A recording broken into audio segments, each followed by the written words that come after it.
We are here again. Interactive and direct marketing. I'm alone by myself today, but I think I will start a campaign because I guess if I start to tell you come, some of you will be with me. Today is Sunday, 7 p.m. Every Sunday, I'm recording this class for you with a lot of with the good intention that you have this class.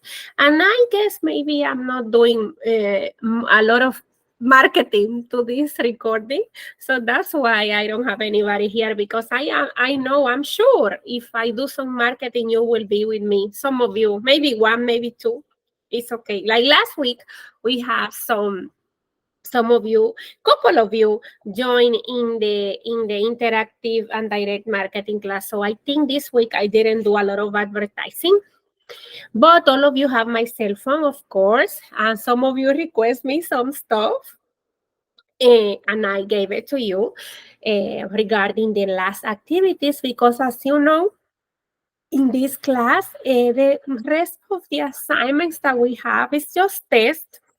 We don't have any practice right now because you did a lot of practice until week 1, since week 1 until week 10 and 11. You did a lot of practice.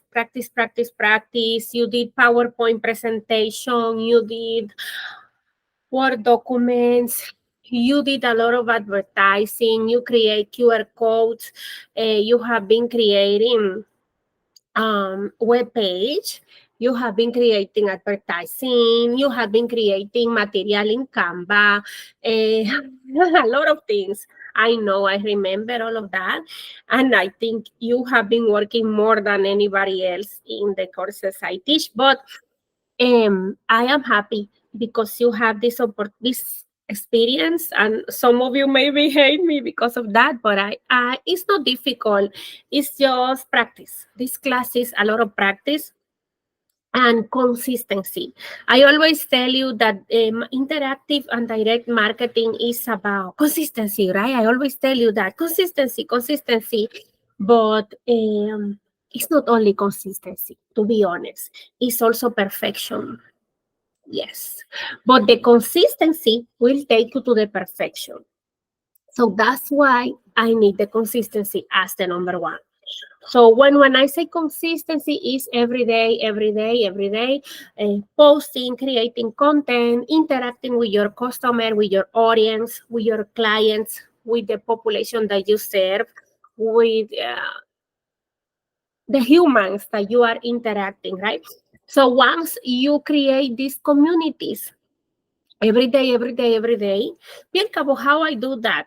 As I always tell you, create your social media, create your social media. Even on social media, Birka cannot do so much. I don't have time. I'm doing many things at the same time. One. If we are talking about beauty, I'm gonna do beauty. I'm gonna choose beauty because I have a beauty product in my head. So this is a perfume. So if I'm doing beauty, Instagram, TikTok, Facebook.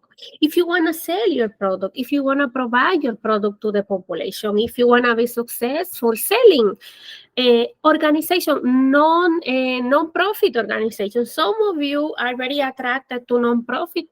It's fine. Social media help you with your non-profit, because with your non-profit, you can, with your social media, with your social media, you can collect information, you can collect audience, you can interact with your audience, and you can collect resources to operate your organization. Non-profit organization, you need funding, you need resources. In simple words, we all need the money, the resource to operate. Right now, I'm in this environment with you, and I know some of you doesn't like it so much. You like more in-person interaction. But for this interaction in online, I need internet. I need a computer. I need a physical space, probably. If I am outside, I will need internet. So, if it's raining, I will need to cover my computer, right? So to do all of these steps, I will need resources. It's impossible to operate an organization successfully without the resources. Even if it's a nonprofit organization, right? We will need the resources. And a lot of you are attracted to that. But social media, interactive and direct marketing tools will take you to the next level, will take you to a better position where you can communicate, where you can exchange, where you can integrate different strategies, communication strategies, where you can treat your individuals one by one as a humans, as individual, as a person, and show what you have to give to the community. Interactive and direct marketing is like the light. It's a light. It's a light that let your project be seen by the others, by the population that you are helping, to the population that you serve. Non-profit, for-profit, public, private sector, small business, medium, corporation, professional service, you name it, online, virtual service, in-person, retail, you name it. It doesn't matter what is the purpose. It doesn't matter what is the business. It doesn't matter what is the organization. It doesn't matter what kind of idea you have. You will need interactive and direct marketing to make it happen. Bielka, but what about before? What about before? Coca-Cola. A brand like Coca-Cola used paper before. Use magazines. They used before newspaper. They used before different kind of strategies that um, now very popular. But why the brands? What did the brands before? Okay, this is something that I can ask myself now. In the meantime, I'm talking with you. But you and me, as marketers, as administrators, as persons that are living in this 2024, we adapt to the change that the market is giving to us. And the market is providing you and me a free tool that is useful for us. It's available for us. And it's $0, like I always say, $0 tool that can help you in an amazing way to obtain data, to create personalized service and product, to communicate directly with your customer. UGC, user generated content. Okay, we are talking about user generated content. We are talking about online shops. We are talking about direct service, direct sales. Of course, I can give you many stories that I give you before about direct sales, how interactive and direct marketing tools help me as a seller in the retail business and creating customer, maximizing my relationship with my customer using the online tools and selling. And I show you before results, real life results of my sellings using the interactive and direct marketing tools. So it's not a secret for you and me how useful, how important, how beneficial, how everything, how important is understanding, applying, and using the interactive and direct marketing tools. So anyway, I was excited because I have long time I don't see your faces. So of course, forgive me because I get I get emotional, excited, and everything. I'm gonna start to share my screen with you to explain you the topic for today. And I think maybe I will do again the QR code in this session just to make sure, because this is the official week when we do the QR code. No, last week. I explained last week QR code, but I think today we will do it again because officially this is the week for QR code. And again, what is QR code? QR code allow me as marketer and allow you as an administrator, marketer and everything, as a business owner, allow you to connect your customer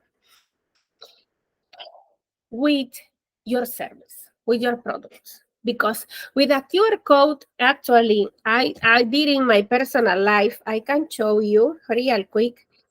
I did it before, but I can show you real quick how QR code help me as in my networking, business, etc. And I can get in contact with people using my QR code. And I didn't print it at all. Well, I printed too, but I have it in my phone. I have my QR code in my phone, and I just show to people, and they put their phone in camera, right? Like we all do.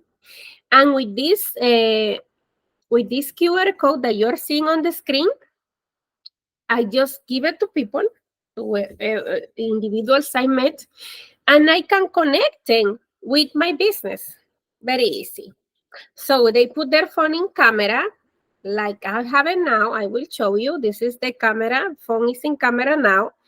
And I put it in that, and I just scan the code I am looking for, and I'm able to log in, to go to the web page, go to the Facebook, Instagrams, any social media that I wanna, that is being shown to me with the QR code.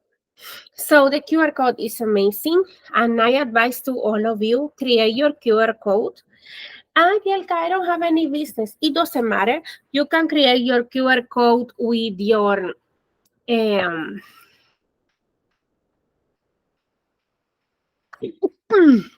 you can create your you can create your QR code. Sorry, you can create your QR code with your own information about yourself. You are a brand. So my name is Bielka Santos. I create a QR code that transfer my customer or redirect my customer to my phone number, to my contact information. That's it. That's all I need. So once they scan with their phone to this QR code, they can see my web page. In my case, right? I have a web page for my small business. So I send them to my web page. I send it to my phone number. I send it to my social media, Facebook, Instagram, business pages. All my business pages, I send that to them. Bielka, I don't have any business page. Okay, send them to your contact. Send them to your name. I'm not interested on networking. Okay. I don't advise to say that. I advise you to be open to the networking, interacting with others, right? But if not, it's okay. For the purpose of the assignment, you can create a QR code with your phone number, and that's it. No, if you don't want to provide it to anybody, don't do it. But I don't think you will be on this position. All of you are very open to this kind of new, let's say kind of, because it's not new, but all of you are very open mind with this kind of resources, and this is the way it's better to be. This is the best way to be, open mind with these resources, because if we are persons that are flexible and adapt to the change, etc., it's always it's always useful for your life. Let's do the QR code because I'm talking so much. So I'm gonna share my screen with you. If you wanna see it directly, I have many videos showing my QR code, but anyway, I will do it again just in case. I'm gonna start to share my screen with all of you. You will see it just now. And I will show you how to create your QR code, how to create it.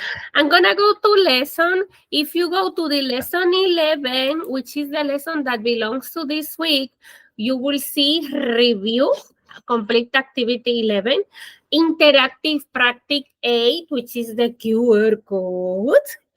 I will open this as a student so I can see the same that you see. So interactive practice A QR code, if you open on this, you will see, this is me seeing the course like I'm a student, like you guys. So if you open this assignment, you will see video to do the assignment here in the minute 108. I put you a video. If you don't like this video so much, you can go to dashboard and you will see a video that I made especially for this class. But here you can create a QR code. I'm going to click on that with you guys. I did it before, but let's do it again. And I will use this website. Let's say I'm going to log in. Okay, let me log in. You don't want to log in, I think you can proceed. It's going to ask you for logging this QR code. You don't going to pay anything, of course. Remember, I never going to put you to pay. And then I'm going to click in the top, in the green, create QR code. So now you can do your QR code, okay? I advise to all of you to do your VCAR Plus. Why VCAR Plus? Because for the ones that don't have website or PDF or Instagram or etc., you can do VCAR Plus. VCAR Plus is the easy way. But if you want to use your Instagram, the only thing I will ask you is put an Instagram page that people can go. Or image, it's up to you. I'm gonna do again VCAR Plus because I guess it's like the best easy way for all of us to do our QR code, and I won't give you hard time. But it's up to you. So I click on this and then next. Okay, when I click on next, I select color. I'm gonna choose red. And I will do image. I want to do an image for today just because I'm trying to give you example, okay? So I choose an image. I will do this image, which is two young boys playing. You can put your picture. That's the advice, that you put a picture from you. Right, I'm choosing that picture because it was in my computer. So I will choose a name. Choose your name and put your picture to make it nice, right? To make something that it's useful for your life. Because at the end, what we want is to do something that you can use, that is good for your life. Okay, so put your address. Bielka, I don't want to put my address. I think you don't have to do it if you don't want. So website, I don't have any website. You can sell if you say that, right? I have website. But if you say I don't have website, you can choose your own Facebook, your own Instagram. A lot of you are more into the Instagram or TikTok. You can put your TikTok link here. Okay, you can put your summary here. And if you, as much as you do is better, because you have some information, okay? So once you are done with this part, click on next. Click on next on the green below. When you click on this, you are done and you have your QR code. This is the assignment. That's it, the QR code. Choose a style of QR code. Bielka, those QR codes are so ugly. That's something you will tell me, right? Why they are so ugly? They are not nice at all. There are different websites that allow you to create better looking QR codes. Some of them will ask you for payment. But you know what? That's the way it operates. It's usually this kind of design. Don't get straight with that. And the customers are more used to that. before it's not new, it's not a new tool, but now it's getting more popular, especially before the COVID. You can choose a design for you. I know none of them are presentable, none of them are aesthetic, but choose one that fits with your needs the better one, right, that you can do. And then once you are done with this picture of your QR code, I will see what your QR code is sending me. So every time you send your QR code, I open my camera and I click on that, and the QR code will send me, look at this, look at the magic. It's gonna send me to my big card, which is Bielka Santos. You remember that I create a big card with my name and I choose the red. See how beautiful is this? Let me show you. Look, you remember that we just create that and I put this picture? When I open my camera, this is where this send me. What is this? It's my contact number. So once I have this, my customer can save it or can call me or can do whatever I want because now they have my contact. Very easy. They don't have to type my number. They just open the camera and buy. Send it to my name. How beautiful is this if you are in a meeting, if you are in a networking event or something like that, and you just open your phone, show your QR code, and everybody is able to open your phone. You are interacting with the student in Reformed. You just open your camera and you can have their contact in 1 second using the QR code. You can send your customer to your store, to your web page, to your catalog, to your pictures. Every single thing you can do with the magic of the QR code. You see how amazing is this? Don't miss the opportunity to have your QR code because this is gonna help you a lot as professional. So do it. Do it. It's an assignment. And the only thing I want is the picture of your QR code. Take it with your phone or click on print screen in your computer. Once you upload here in the assignment, you are free like a bird of this. Let me show you. Here, if we go to the assignment, drop attachment, and I just upload the QR code, and you are free of me with that. How beautiful is this? Beautiful, right? Let me see if I have a QR code picture. I think I don't have any. Maybe yes, maybe not. Anyway, let's do it with you. Let's do it with you. So imagine, I will imagine that I will create a QR code with you, right? Like I'm doing my assignment. So I download it. Let me see. Download J. Let's do PDF. I'm gonna do PDF today. And once I have it, let me do this one. It doesn't matter. Now it's not showing, but I can take a picture of this. I can take a picture.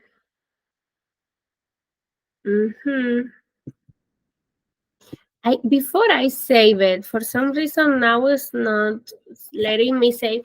You know, this application, once you save a lot and you use the applications a lot, they will say, oh, pay me, you know, pay me, pay me. But we can use, I forgot the name.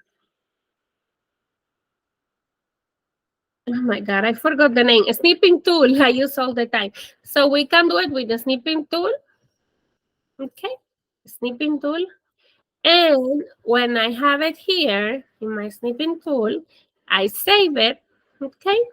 It's just for me to show you how to upload your QR code. I'm making crazy stuff here. Okay, I save my QR code. I'm going to snipping tool and I click on save. Save. Why I'm not saving? I'm gonna click on the diskette. And then I go to desktop, and I'm gonna call it QR code. QR code, and then I am save it, and now I can click on drop attachment, QR code, PNG.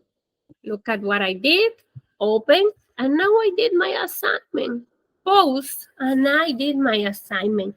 QR code. So look how easy it is to send this assignment. I will check your QR code and you are free like a bird of this.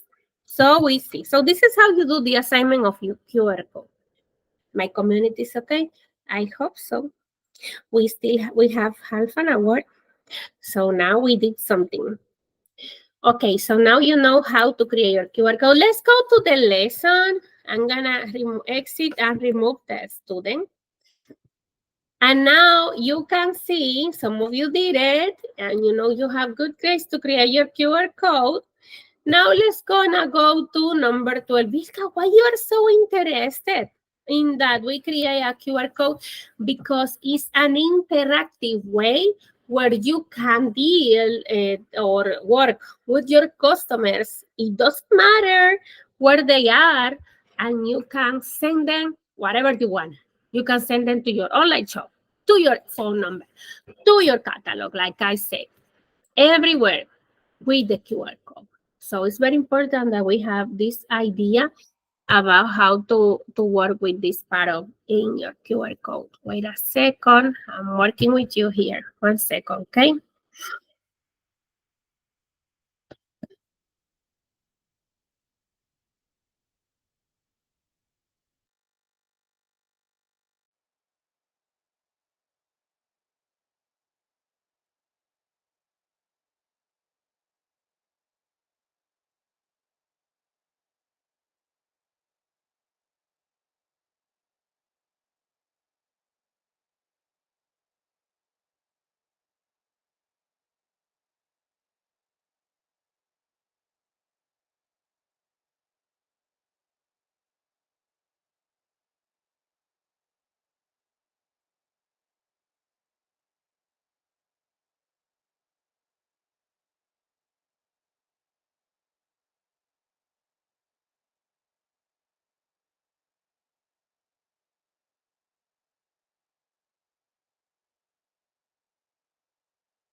I'm taking care of you guys.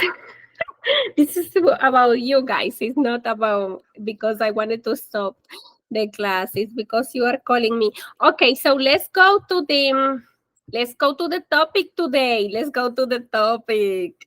I'm gonna take care of all of you. You know this, right? So this is the types of direct marketing. Why I keep with that all the time, right? Giving you ideas how we can create a direct marketing strategies. It's always I will try to do all the time because of course because that's the class and I have to give you ideas in your business, text message, emails, phone calls, all of these kind of strategies connect you as an administrator with your audience. Direct market, direct email. Bielka, how is this? Yes, email in the houses. Email is still alive, people. Is still alive. And I notice, here in my home, I can show you from today a lot of promotions, direct mail that I receive. And I am sure that you and me, we all immigrants here in this class, right? We receive many emails, so it doesn't matter if we are born or not in this beautiful country, we will receive a lot of communication, including with your name, with your name in your home address. So online ads, flyer, you are familiarized with all of this kind of advertising. Kiosk, none of you won't be exposed to this. All of you will be exposed to this door to door. I am sure all of you have been exposed, even in United States and in our countries, to the door-to-door direct marketing coupons. All of you, I'm sure, and this country is amazing on that. You will see a lot of coupons. Me as a crafter, I tell you many times how many coupons I receive from the craft stores. And it's something that I use because depends the interest of your audience. Me, I am as a crafter that is always, for example, let me show you something I have in front of me. I have some glue, some glue here. So in terms of glue, you can ask me, I'm the queen. I'm the queen of glue because I do craft. So every time of every kind of products like this, and some of you are interested in more things than different things. So you will receive a lot of coupons. Let me show you more things so to make you laugh. But this is glue again. This is another glue, but again, this is the interest depending of everybody. So I make handmade products. I will use many different kind of glues. Glue is something that is on my life every day. Almost every day, so I will receive coupons and everything regarding this product. And you name it, some of you are interested in different kind of products, so you will be the target for different kind of coupons. Okay, that's the beautiful thing on the marketing. So here we have the direct marketing, distributing sales pitch to individual customer. What that means, so I create direct offer to all of you depending your interest. Like, for example, I was talking just now about glue, a product that I am very fan, right? But maybe some of you say, oh, Bielka, don't tell me about glue. My thing is bowling. I am very interested in bowling, different kind of balls, stuff like that. So I receive a lot of direct marketing communication about bowling. Some of you are very interested in technology. You tell me that. So you will receive a lot of coupons, a lot of communication, a lot of marketing about technology, computers, different kind of devices. Let's say mouse. I have a mouse in front of me. That's what I'm talking about, mouse. Books. I have a books in front of me. That's what I'm talking about, book. But it depends in your interest. Maybe you are not more into the paper books. Maybe you are more into the online books. So you will receive more communication about online books. Maybe you are more engaged with the Amazon books, this, I forgot this device that they have online. Uh, there are many, right? But all of these kind of books are more traditional, I'm 40 years old, so I'm more engaged with the paper books. But my mother, for example, she's 60 and she's very engaged with she have her online Amazon device to read her books. So people, it's up to the customer. Okay, let's keep going because I keep entertaining you with this concept. Offer, all of us have offer, right? What we want to develop, what we are giving to the market, what we are offering, what we are providing to the customer. So your offer is basically the end user benefit. That is what your prospect will be get in return for doing what you ask. This may be something highly tangible, such a consumable in case of a book, in case of a product like wine, it says here, an item of clothing, for example. On the other hand, your customer may not be buying a tangible product at all, but something that gives a feeling of security, such an insurance policy. Whatever you are selling, you must find a way of presenting the end user benefits in a clear and persuasive way.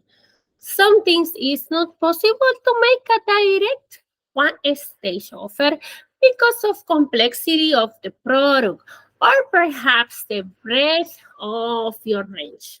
In such cases, you need to develop an offer will generate lead on inquiry. What that means depending the customer, depending the product that we have, depending the interest, like I was telling you now, the glue, for example, as a craft, or some of you are some of you create candles, right? So candles, you will be interested in different kind of material. Some of you are in fashion, so those products will be completely different.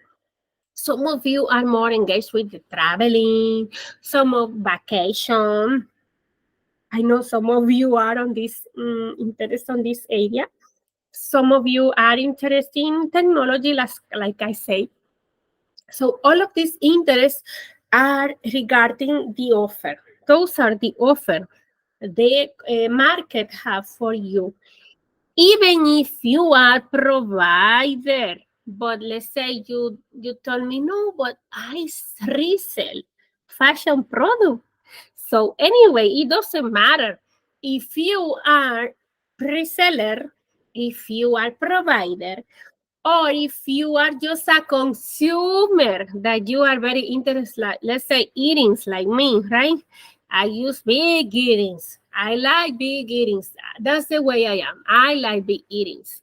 You can say maybe because my culture, we become from African culture, and African cultures are more like interest on the big this kind of earrings is more for us like communities that are the ancestors are from Africa, right? Because it's part of our culture. It's part of our culture. It's part of our origins. The big earrings from the communities from Africa. My island, Dominican Republic, is a community that came from the countries from the east of Africa.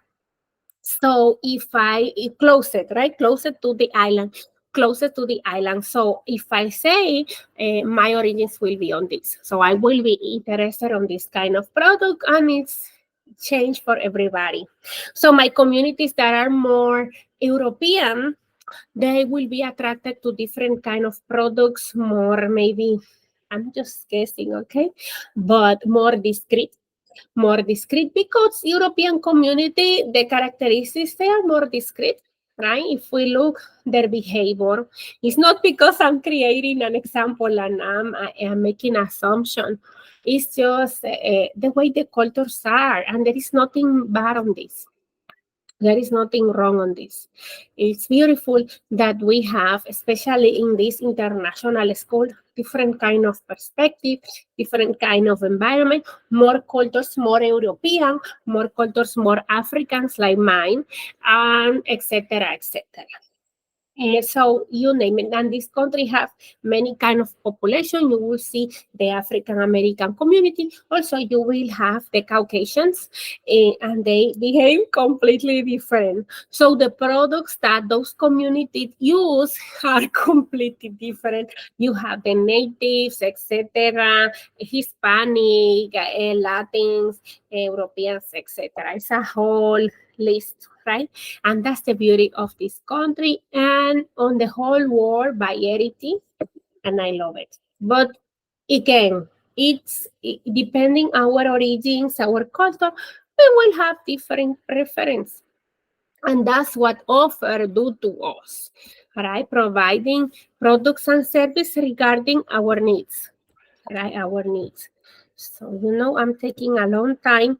I don't do that in person class, but I can do it now because I'm recording, so I can stay forever here again. Anyway, so your offer is basically the end user benefit. What you can give to the user.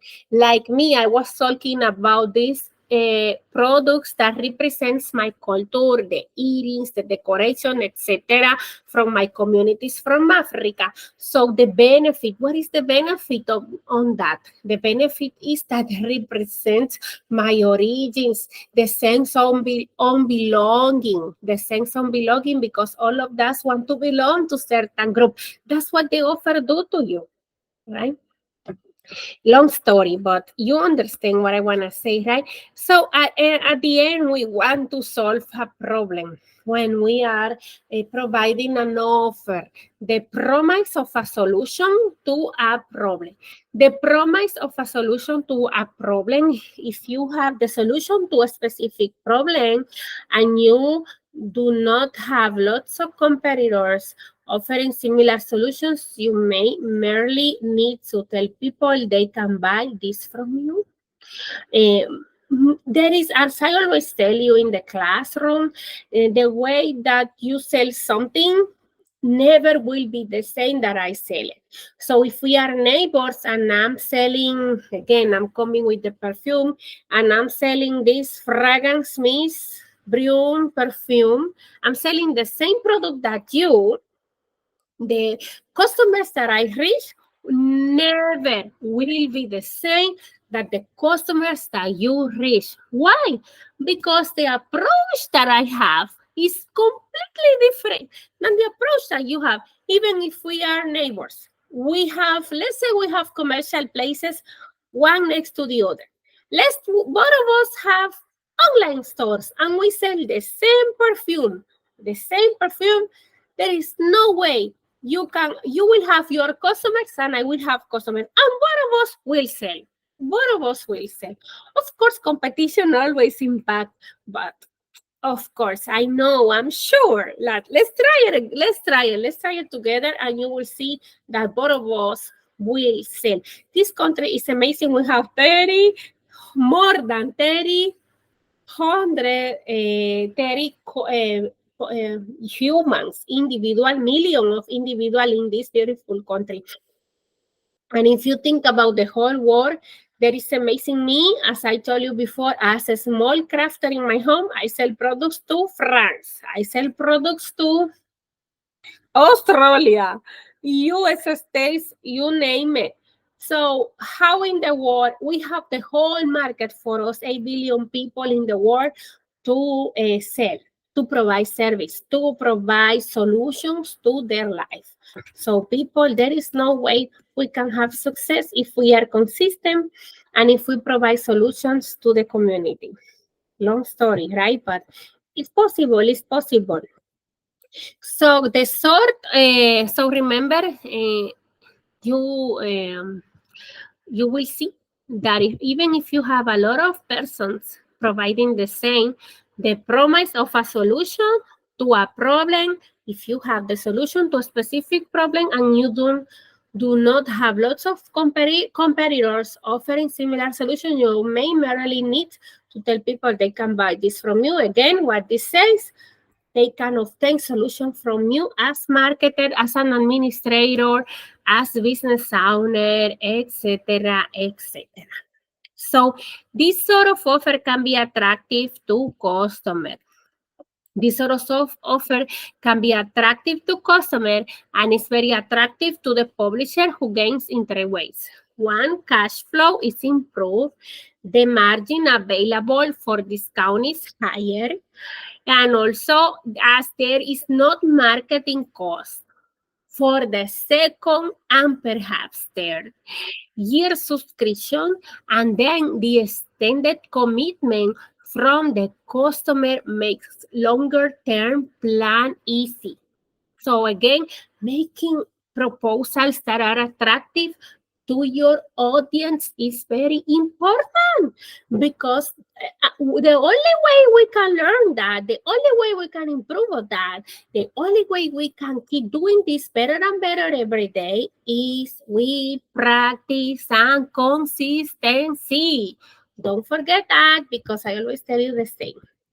So quality, value, and availability. What that means? Quality, the best available. If you use this claim, make sure that quality is important to your prospect. Very important to your prospect, because if you distinguish yourself as a quality product, quality service, quality individuals, your customers, your clients, your audience always will choose you as the first option. And remember, I tell you this before, the relationship you create with your clients, the relationship that you create with your customer is fundamental, and that will give you the amount of sales interactions, metrics that you need to be successful in the market. We talked about this before too. So this part is very important. So the quality, the best available, if you use this claim, make sure that quality is important to your prospect. It will not be worth making such an offer to a group of prospects but that buy solely on price.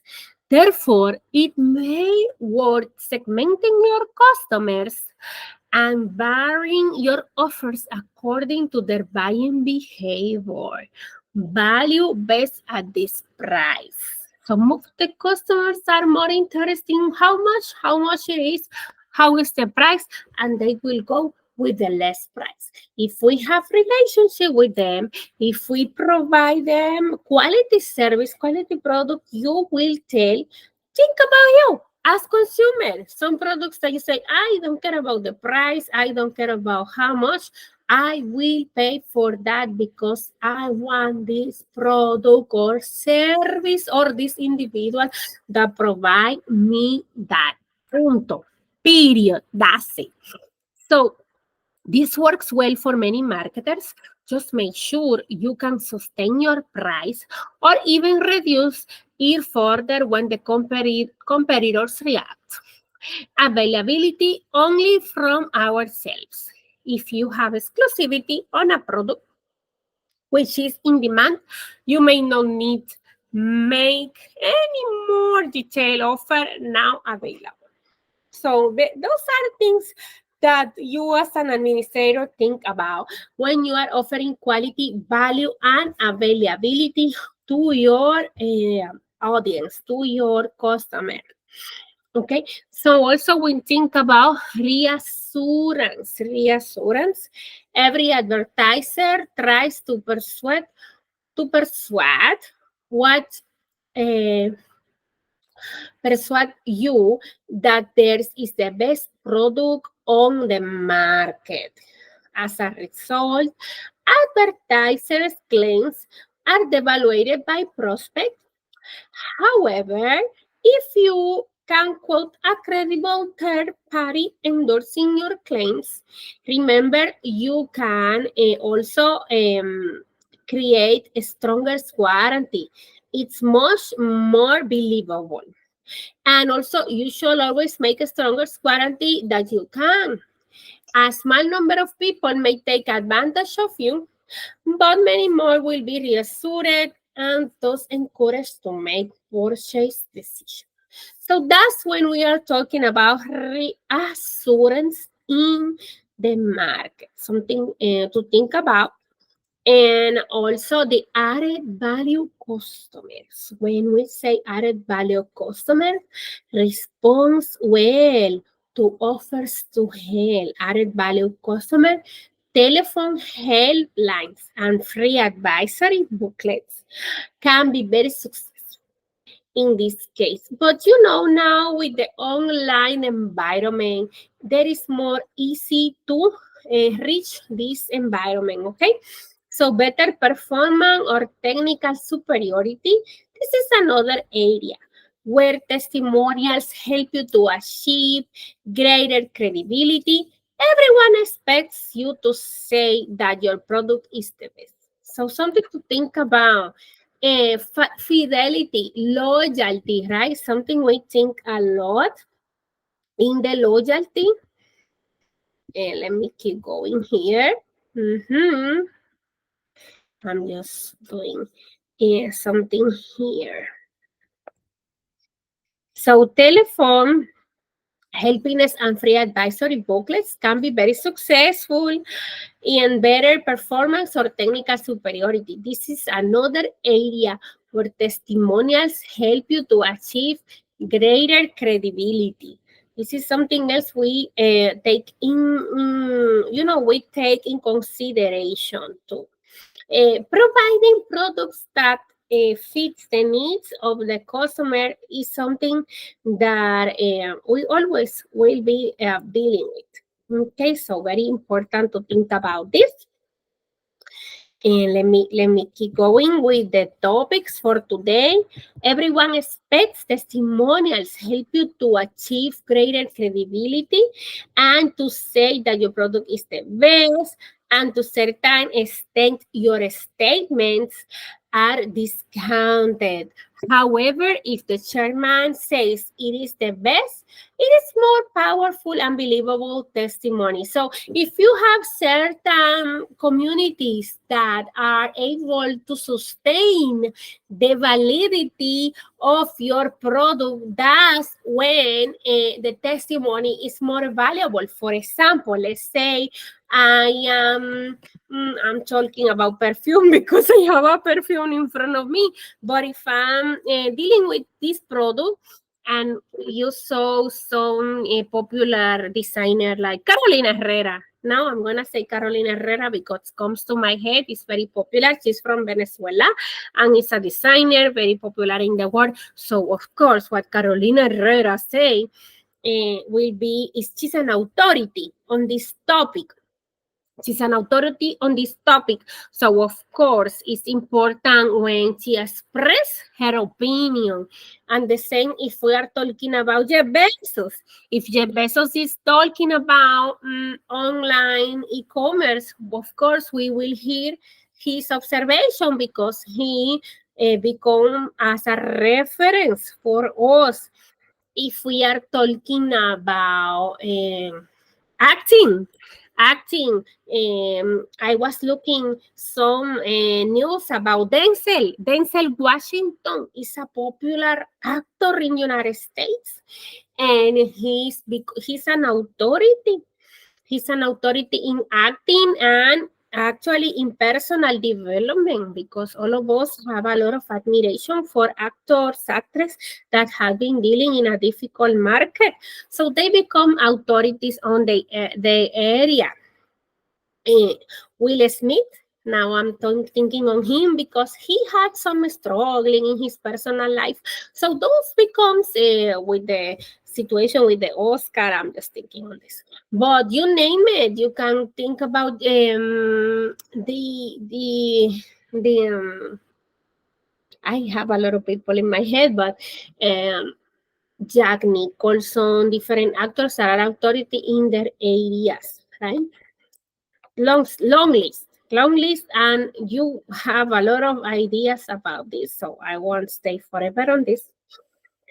So added valid customer also respond well to offers to help, telephone helplines, and free advisory booklets. What that means, free counseling, let's say this way, better performance or technical superiority. This is another area where testimonials help you achieve greater credibility. If we talk about, everyone expects you to say that your product is the best, and to a certain extent your statements are discounted. However, if the chairman of ICI, what I was saying, an expert says something, you will usually hear what they say. That's what that means.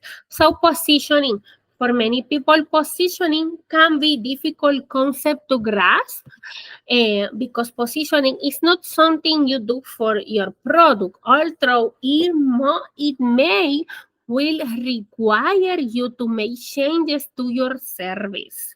Positioning is the overall impression you wish to leave in the mind of your prospect once they have read your advertising or mailing. Your copy will describe the benefits which your product brings and to the prospect, but something more is needed. What it's there, you can say, which stays very successful, very succinctly, what is product means, and to the prospect, moving away from the theoretical approach.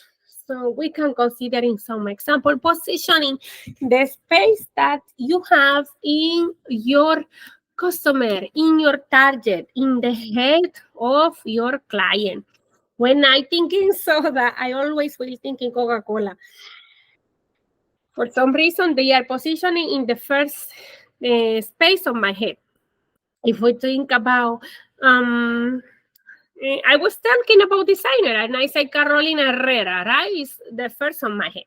But if we're talking about brands of different products that you love, that you like, Apple, right? A lot of you are Apple users, but a lot of you are more Samsung, Android users. So you will thinking Samsung, you will thinking a different kind of brands. It depends on you, right? The positioning that the product have.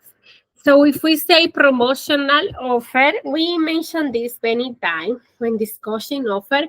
Many people think only on discounts and buy one free approach. Here in this country that we are a promotional offer, it's something that you will think about a lot, right? These are certainly offered, but as we have seen, not only the ones, there is no doubt that price and volume offers attract increased response. But we must also consider the effect on our conversation ratio and long-term sales potential. Generating a high volume of low-grade inquiries may not be the ideal way to build your business. Also, buy one, get one for free offer will not be appropriate for all products or audience. Of course, there will be products that they don't apply, this method doesn't apply to them. Consider the relevance for your own market. So consider how important is for your customer, right? It depends the product or service that you are working with. So if we're talking about offers, however, if you have enough information about your prospect, you may be able to make highly selective offers on this sort. For example, your customer may have a daughter who will be 18 months this next month. That could be an opportunity for 2-for-1 offer on a variety of products. Offers do not have to be the same for all prospects. They can be varied by segments. If you hold detailed information about prospects, you can communicate with them directly, varying for your offer according the knowledge of their circumstances. So some families that are full nest will have different needs than a single person alone by himself. Immigrant like us here, alone with no children, with no husband, wife, etc., no partner. So they will have different needs. Or somebody starting a new family with a partner, they will have different needs in terms of the offer. If they have pets, of course, 10% different. And also, if we are talking about a full nest with pets, with children, with housewife, or it depends the kind of marriage they have, they will need different offers, right? So something important to think.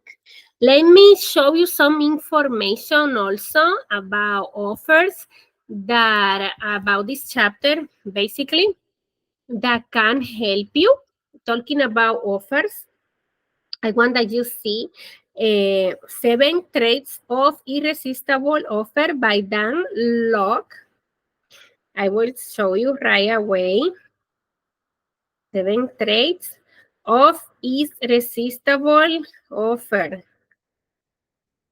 Resistible offer. It's very important that you think on this because let me see if I can give you irresistible offer. Here we go. Exactly. So I'm going to show you this information here for a while. So bear with me, look at this and tell me your opinion. Tell me what you think. And we keep discussing this stuff, okay? Let me see if I can share with you. Yes.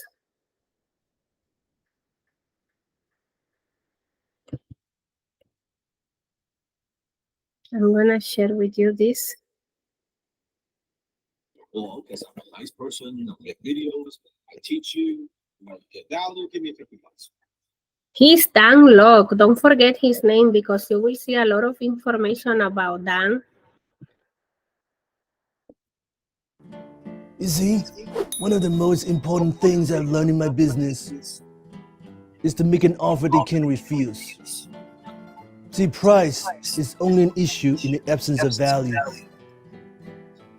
One of the things that you gotta do, Making that he's you the gotta let people godfather. know they can say no to your offer. Well, in my case, He's if they say no to my the offer, godfather. they know what's gonna happen. It's very good that Say one you of my see guys that godfather. to the house with a baseball bat, teach them a lesson. I'm gonna What it means to say no you can see Dan. to Don Corleone. Always remember when a consumer is making a buying decision, they've got a mental scale in their mind. Do I want to buy this? Do I not want to buy this? It's price versus value. Price versus value. If the value is great enough, they have no problem paying that price. But price is always going to be an issue if you don't offer enough value. So today I'm going to teach you the 7 traits of an irresistible offer. Trait number 1, it has to be easy to understand. You don't want your offer to be very confusing. Oh, you get this, and you get that, a bunch of stuff. It's very, very confusing. It's usually a single idea. One single simple idea that consumer would understand. Let me give an example. If I was to ask you, okay, give me $50. You're like, why should I give you $50? Oh, because I'm a nice person. I make videos. I teach you. You get value. Give me $50. I don't get it. I'm not going to give you $50. It's very confusing. It's a lot of different things. But if I was to say to you that give me $50, I'm going to give you $100 in return. No gimmick. Real $100. Give me $50. I'll give you $100. No gimmick. You see, it's a very simple proposition. You want your offer, you want your proposition to be very simple, very easy to understand, and very easy to say yes to. Irresistible offer trait number 2, you want your offer to be highly desirable. People don't buy what they need, they buy what they want. And usually, we either buy something to avoid pain or to gain pleasure. To avoid pain, meaning that there's a problem that we have or multiple problems that we have. How is your product service going to solve me this problem? Right? Not just a thing, but how is this going to help me to ease my concern, to ease my stress, or to gain pleasure, giving me something that I've been wanting for a long time. So an offer is only truly irresistible, not from our perspective, but from the consumer's perspective. Trait number 3, high perceived value. Now, what do I mean by high perceived value? It's what is valuable to the consumers. I remember many years ago, I saw these ebooks offers on ClickBank that they offer, 100 ebooks for only a few dollars. It's a lot of stuff. It's just information, but it doesn't have high perceived value to the consumers. So yeah, the value is high, but it's not high perceived value to the consumers. So when your offer only has value, but not high perceived value from the consumer perspective, that is not good. That is not irresistible. Assuming your idea is very, very clear, assuming it's highly desirable, assuming it has high perceived value. Trait number 4, it has to be easy to get. Easy to Because get. you have all those things, but Not it to takes give complication many to the steps or customer. very hard for the customers to say yes Mhm. or to buy or to take action. Now you have a sales prevention vehicle there. That doesn't work. That's not irresistible. Imagine I'm ready to buy. You have to have me fill out a 10-page thing, and then I got to go to this website, and I got to put it in an envelope, and I got to send it back to you. That's not easy to buy. Even though I want it, I like it, that's not irresistible. Trait number 5, it has to be believable and credible. You heard of the saying before, it sounds too good to be true. So sometimes when you're making an irresistible offer, the consumer is thinking, oh, it sounds too good to be true. No different than I was asking you, hey, give me $50, I'll give you 100.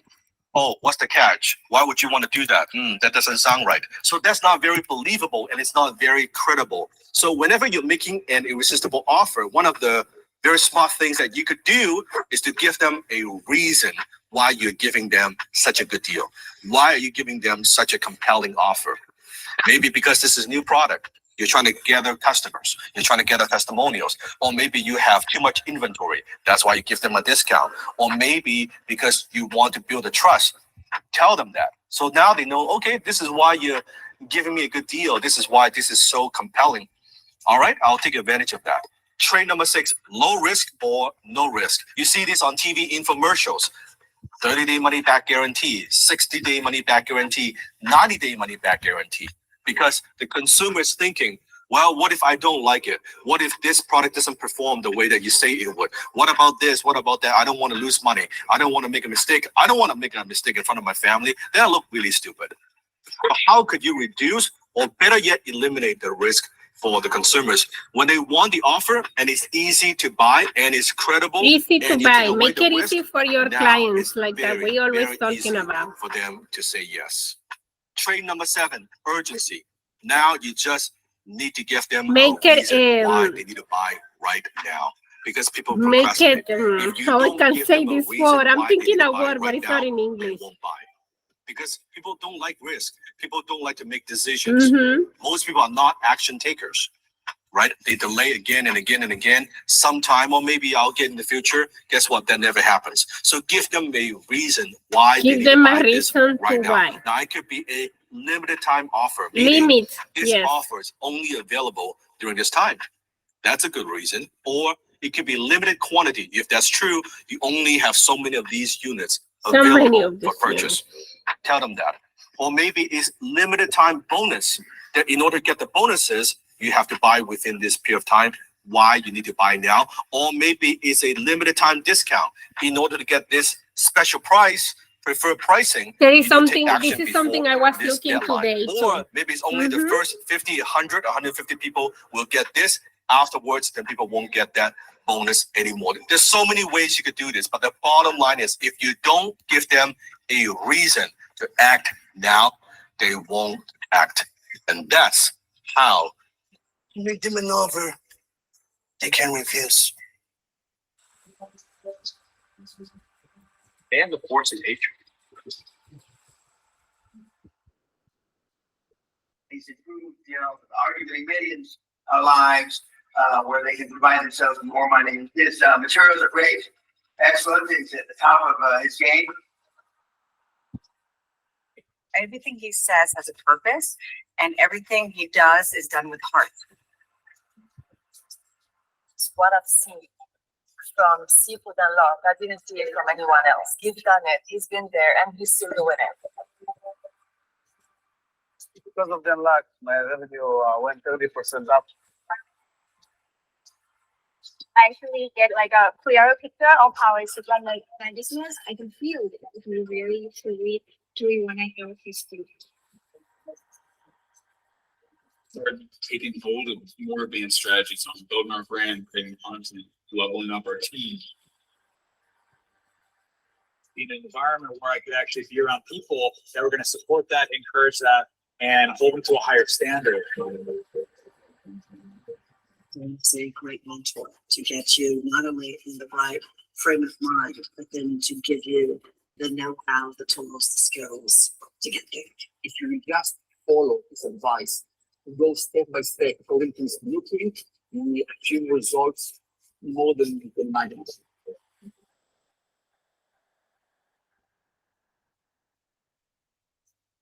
If you want to 2x or even 10x what you charge without necessarily having to change your service offering, you need to check out this video on how to upgrade.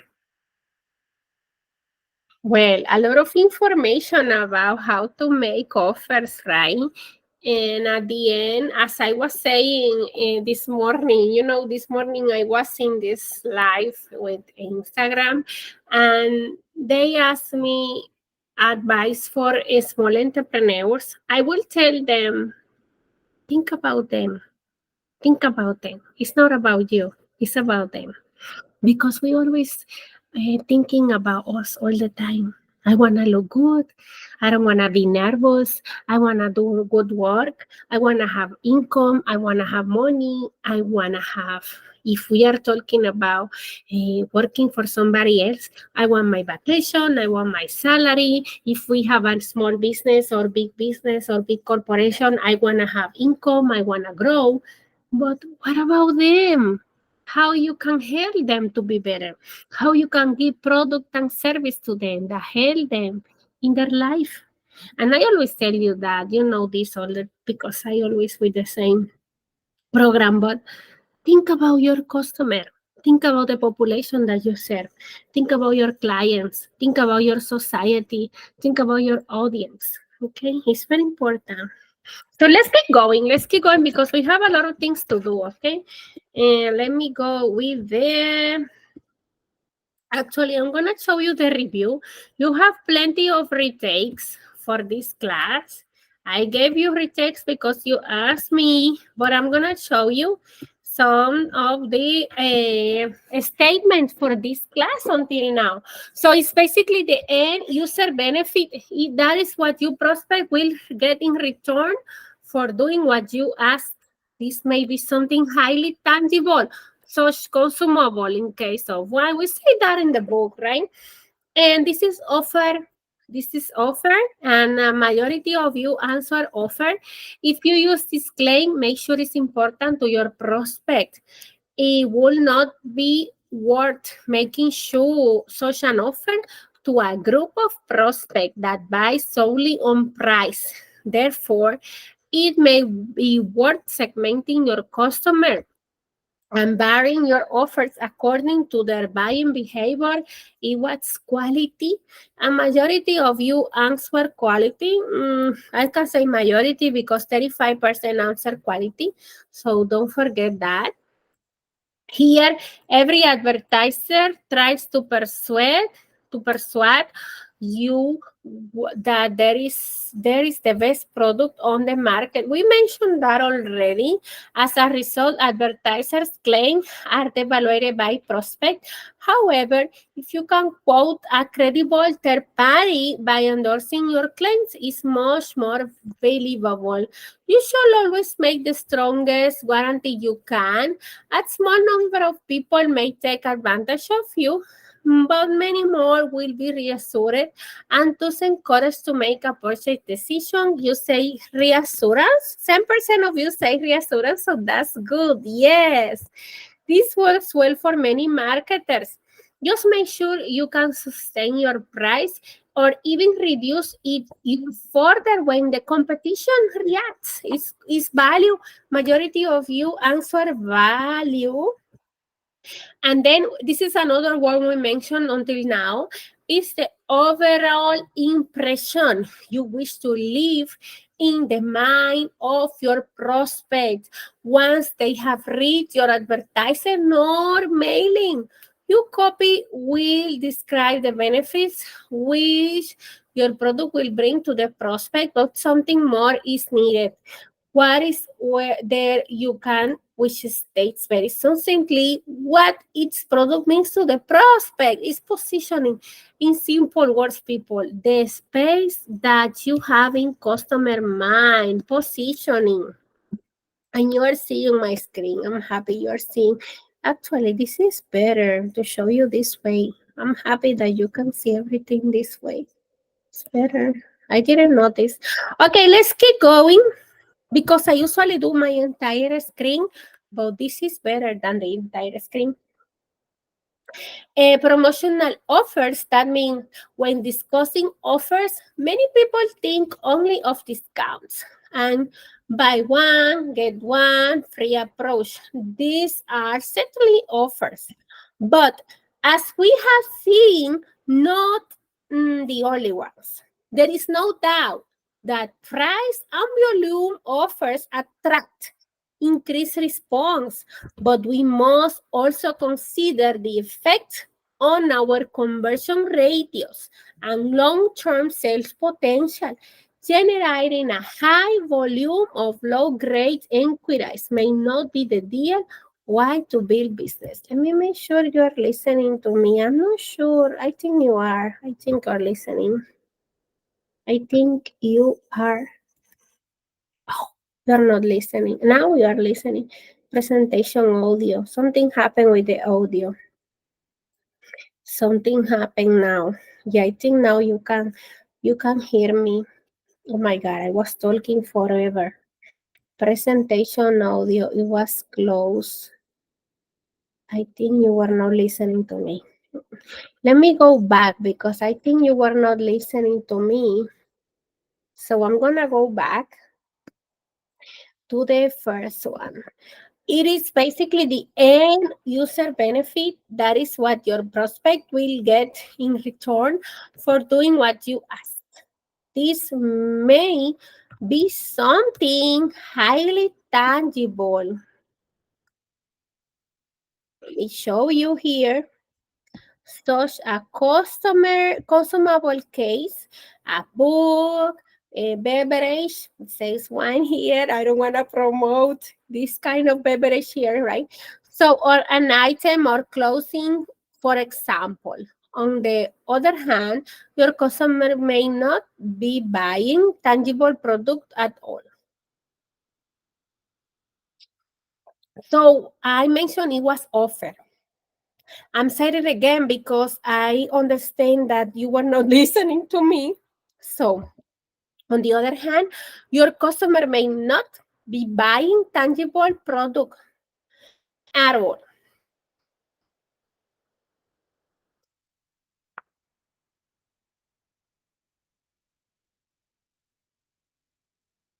But something that gives feeling of security, such insurance policy. This is an offer. This is an offer. Let's keep going with the next. If you use this claim, make sure that it's important to your prospects. It will not be worth making such an offer to a group of prospects that buy solely on price. Therefore, it may be worth segmenting your customers and varying your offers on the buying behavior quality. I know I realized I was telling you something and I say the wrong word. But I know you understood quality, right? Quality. That's the answer for this one. Always give the best quality to your customer, right? Every advertiser tries to persuade you that its hers is the best product on the market. As a result, advertisers' claims are devaluated by prospects. However, you can quote credible third party by endorsing your claims is much more believable. You should always make the stronger warranty you can. A small number of people may take advantage of you, but many more will be reassured and thus encouraged to make a purchase decision. This is called reassurance. I think I made a mistake. I'm thinking something I did in this class, and I think you lose the audio because something I did wrong, okay? This works well for many marketers. Just make sure you can sustain your price or even reduce it further when the competition reacts. Value of your product and service, and that positioning the stage that your product have in your customer mind is the overall impression you wish to leave in the mind of your prospect. Once they have read your advertising or mailing, your copy will describe the benefit which your product will bring to the prospect, but something more is needed. What is there you can say which state very succinctly what is the product means to the prospect? This is positioning the space that you have in the customer mind. Positioning. When discussing offers, many people think only of discounts and buy one, get one free approach. There are certainly offers, but as we have seen, not the only ones. But there is no doubt that price and volume offers attract increased response, but we must also consider the effect on our conversion ratio and long-term sales potential. Generating a high volume of low-grade inquiries may not be ideal to build your business. This is promotional offer. We mentioned that today in the presentation. And we also mentioned this one, competition can be used to ensure that a customer pay close attention to a catalog or leaflet. A typical example will be where in a mail-order company as entrance to match silhouettes with programs in the various sections of their catalog. This could be an effective traffic builder, ensuring that customers look through the catalog with some care. Another popular method is to ask customers questions about the major benefits of a product. These benefits will be included in the promotional copy of the pack. Those entrants have to read the pack copy in order to be able to answer the question. This is called competition. We mentioned that before. This answer for this one. And majority of you say competition, so I'm not worried about this. And then the type of promotional offer, price draws and competitions, free trial, and free products. Majority of you choose free products more than everything. But those are the answers for this activity. Okay, so let's keep going. Let's keep going with irresistible offers, okay? I'm going to show you something about that. Actually, before that, let me show you some content here. I'm going to go to lesson again, and I'm going to go to the to the number 11, which is the lesson for today. Sorry. The lesson for today is 11, yeah. The importance of having an offer. So I already showed you the activity. Some of you did it. So let's keep going with the offer, just to make sure we using price round a competition. Using price draws and competitions, they have many results over the time because many people likes the chance of winning. Many people like the chance of winning something, especially when all they have to do is send you their name and their address. This is some when you see contests, stuff like that. Some of you, I don't know, think about if you participate in contests before back in our countries. I can tell you since a little girl, I have been in this kind of draws and competitions. Think about this a few seconds. I will turn on the air conditioner because it's hot here, okay? So give me 3 seconds.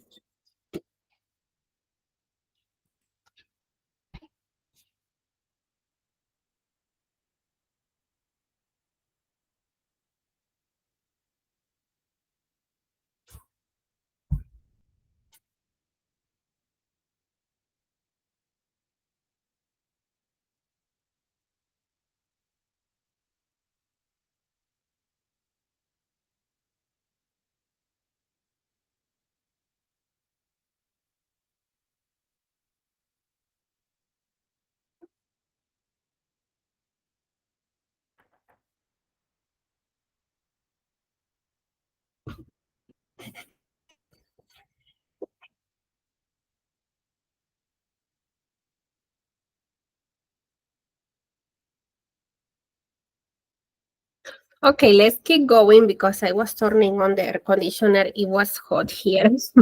It was hot. So it's getting better, the weather, right? It's getting more, less cold. I'm so happy. So using price rounds and competitions, price rounds have been working well for many years. Many people like the chance of winning. With different kind of contests and stuff like that, right? I don't know if you can remind different contests that you have since you were little child back in your country. I always think about Colgate. Colgate, it was very popular in my country. I mean, it is now, right?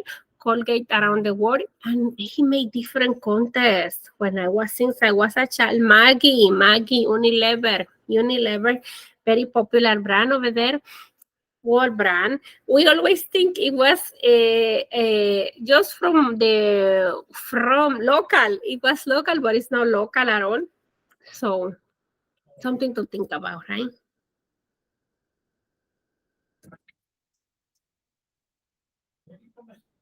Okay, let me keep going here because I'm doing many things with you guys. Let me show you. So think about the contest. Think about the contest that you have been working.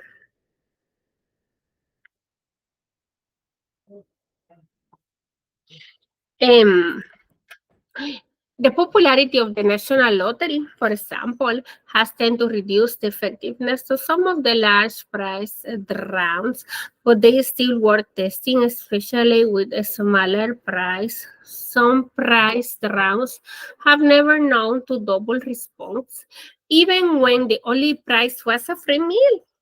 And for 2 of a case of wine, know that it's illegal to place condition to entry a price round. So you cannot say only open to anyone who buys this product. However, on a price round must be open to everyone, not just the people who buy your product. Many respondents feel that they will have a greater chance of success if they do buy. So price rounds tend to increase order level as well as response. competitions, there are two major differences between a price round and a competition. A competition requires the entrant to satisfy, requires registration. Let's say this way, competition requires registration. And also, a competition requires the entrant to satisfy some test of skill. Although this often requires minimal intelligence, competitions can be used to ensure that a customer pays close attention to a catalog or leaflet. Remember, a typical example will be where a mail-order company asks entrants to match silhouettes, which are photographed in the various sections of their catalog. This could be an effective traffic builder, ensuring that customers look through the catalog with some care. Okay, so this is something about competitions that you as an administrator can create in your brands using incentives in marketing, something else that we can do. There are two main ways to use incentives in returns for a purchase and return for a trial. 1 second, let me take care of this.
Here, I didn't forget you. I just wanted to show you something here that I find is very useful to understand this part. So I will do that real quick.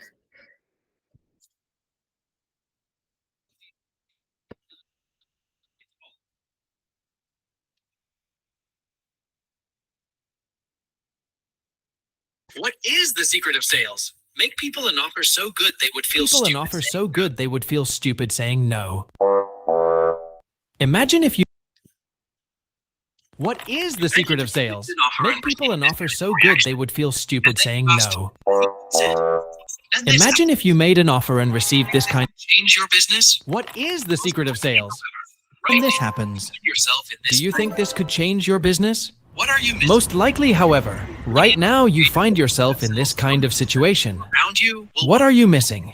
There are many ingredients to create a product that sells so much that people around you will wonder if what you're doing is legal. But it all starts with the offer. And Alex Hormozi's book, $100 Million Offers, it's all about this and delivers big time. If you don't know him, he has created a true empire with revenues exceeding $200 million, thanks to his ability to promote and sell, and he is now revolutionizing the world of entrepreneurial education. This is one of those books that every entrepreneur should read and apply. In this video, I'll provide a detailed summary, but I recommend reading it anyway to grasp all the nuances. Make sure to watch the video until the end, because I'll explain how to create these Grand Slam offers, and also have an additional bonus for you at the end. It all starts with an offer. Initiates the exchange. So it all starts with an offer. But What is it exactly? The offer is what initiates the exchange. and the terms It's of the product and service you agree to give or provide, how you accept payment, and the terms of the agreement. A Grand Slam offer is obviously more than this. But before we get into that, we need to set some foundations, as you cannot make an incredible offer if you sell something that is similar to what everybody else sells, right? A commodity can be defined as a product that is found in many places, indistinguishable or otherwise very similar to others. For example, various soaps or detergents on the supermarket shelf. The concept is that if all products are the same or similar, then the price becomes the deciding factor. and then decides So, based on price. if the customer looks at your product and compares it to another they consider similar and then decides based on price, they have regarded you as a commodity. Compared to anyone And else, believe me, you don't want that. price. I want to offer something so different that people cannot compare to anyone else and cannot compare you on price. But they need to make a decision based on the value they perceive from your offer. Differentiate So products. remember, for Purchases commoditized products, purchases are driven by price. solves this For differentiated products, purchases are driven by value. We are talking The Grand Slam offer solves this differentiation problem. But what is this Grand Slam offer we are talking about? in the market. It's an offer that you present to the market that cannot be compared to any other offer or product in the market. and an It combines an attractive promotion, an unmatched value proposition, a premium price, and an unbeatable guarantee with a pricing model where you always get paid to acquire new customers, in order to permanently remove the cash bottleneck for growth and expansion. promotion done in The a word offer might be misleading for some.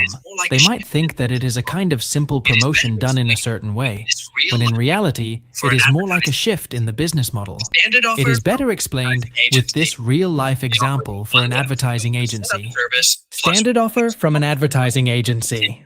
They offered a $1,000 setup service plus $1,000 per month fee to continue. They earned $0.5 for every dollar spent on promotion to acquire customers, which means they were losing $0.5 for every dollar spent. acquired new This loss was then recouped with the recurring revenue. So, while you continue to lose money to acquire new clients, you try to stay afloat and make a little profit by generating revenue with your existing clients. competitive This on offer is more or less like many others. They all seem the harder same. to get customers to You see are forced to be competitive on price to continue acquiring customers. and if they find It's harder to get customers to say yes and keep saying yes because your service is the same as many others. And if they find something better, that it they doesn't switch. require an explanation Grand Slam why we're offer. different, The because idea here is to offer something so different that it doesn't even require an explanation of why we are different, because it's so evident that you can't even compare. only You put a pay a button setup fee of $3,997, no recurring costs, only put a budget for promotion, and don't pay us for it. We generate leads for you and work them for you, and you only pay if they show up for the appointment. We guarantee you 20 leads in the first month, and if it doesn't happen, you get the next month for free. Additionally, we offer you daily coaching for your staff, tested scripts, tested price lists and offers to present to customers, sales call recordings, and everything you need to sell your product. hot leads The for entire business structure is absolutely free, just for becoming a customer. So, we'll bring you hot leads for your business and teach you exactly how to close them at higher prices so your margins increase significantally. 2.2 Which one would you choose? responses to the ad. The results were same amount spent on promotion, Offer is much more 2.5 times more responses to the ad, entry price. 2.3 times more closures because the offer is much more attractive, 112,000. 4 times higher entry price, Total revenue, $5,000 versus $112,000. Return on promotion spending, 0.5 to 1 versus 11.2 to 1. It's a pretty big difference. Before delving into creating the offer, we need to take a step back. You can have a great business, a fantastic offer, and excellent salespeople. But if you're in a declining market, you won't do well. If there's demand, you can have a mediocre business, but you would still do well. To help you understand, think about a food truck selling sandwiches outside a nightclub at 3 a.m. Young people come out hungry, and the only thing they find is that food truck. Do you think it will be difficult to sell? No, of course not.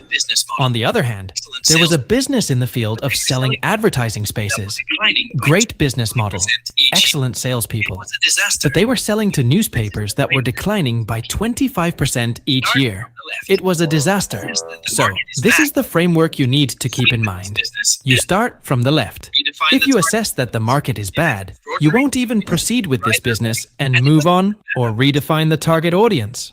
If it's extraordinary, obviously you ride that wave, and it doesn't even matter much if you're great with your offer or with your sales process. But the most common scenario is that the market is normal. So to make a difference, you must move one step to the right. You need to have a great offer. If even the offer you have is normal, then you need to move to persuasion, which means that you must have a great salesperson. If, on the other hand, the offer is extraordinary, you don't even need to be or have a super salesperson. Do you see the difference? Think about how much more scalable the business is if you don't have to rely on finding great salespeople. Here's 4 criteria that can guide you. 1. Significant problem. Your target audience must genuinely want what you're offering, not just desire it. The bigger the problem, the more you can raise the price. 2. Purchasing power. It doesn't necessarily mean they all have to be wealthy, but simply that they can afford the price you're asking for. For example, don't sell paid services to the unemployed. 3. Easily identifiable target. You might have a target in mind, but ask yourself if it's easy to identify the groups or the audience seeking this. Generally, if there are associations, mailing lists, social groups, channels, etc., discussing your topic or places where those kinds of people gather, the target qualifies. 4. Growing market. As mentioned, the market should not be declining. It should either be a large market, meaning there's an abundance of it, or a normal market, meaning that it's growing normally.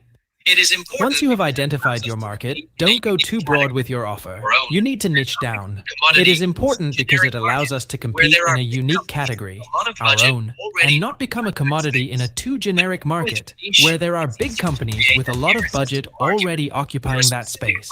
But if you go into a niche, it's easier to create an irresistible argument for a specific problem that can solve it better than a generic solution, a commodity solution. And then you can spend money on more targeted ads, more specific ways to reach the target customers with more specific messages at a higher price. Go into a niche that's 3 or 4 levels down from the general market. For example, health, weight loss for new mothers. And if the market is still too big, you can niche down once more. New moms who follow the keto diet. In order to make an irresistible offer, you must understand how value works. The reason people buy anything is to get a deal. They believe that what they're getting, value, is worth more than what they're giving in exchange, price. The moment the value falls below what they're paying, they stop buying from you. This discrepancy between price and value is what you must avoid at all costs. The simplest way to increase the gap between value and price is by discounting the price. And that's a bad decision. The way to go is to sell at a high price by substantially increasing the value. Everyone can raise prices. If your offer doesn't convert, it is because it doesn't have a high enough perceived value. Everyone can raise prices, but few can actually sell things at those high prices. Charge too much. You need to abandon any notion of what is fair, in terms of not being able to charge too much. Yes, you should never ask for more than the value, but you should ask for much more than the cost to deliver the finished product. So the point is to identify very well what people perceive as value, focus on it intensely, and ruthlessly eliminate everything else. Those who truly understand what value is are the ones who will be able to ask for and get high prices for their products and services. Codified this in an incredible way. But I always found it a bit vague. What does it really mean? For a moment, the two and focus on the top part. Increased as much Since it's an equation, ideally if you increased as much as possible. Be significant for them. It's the gap between the current scene and the dreamed one for them. Our job is to accurately describe to the prospect their own dream so they feel understood and explain how through our vehicle, our product or service, we will take them there. Be aware that there are many vehicles in the market promising the same result. For weight loss, one can exercise, take supplements, undergo liposuction, etc. So you need to do this part well. But what really matters are the other variables of the equation. Perceived likelihood of achievement.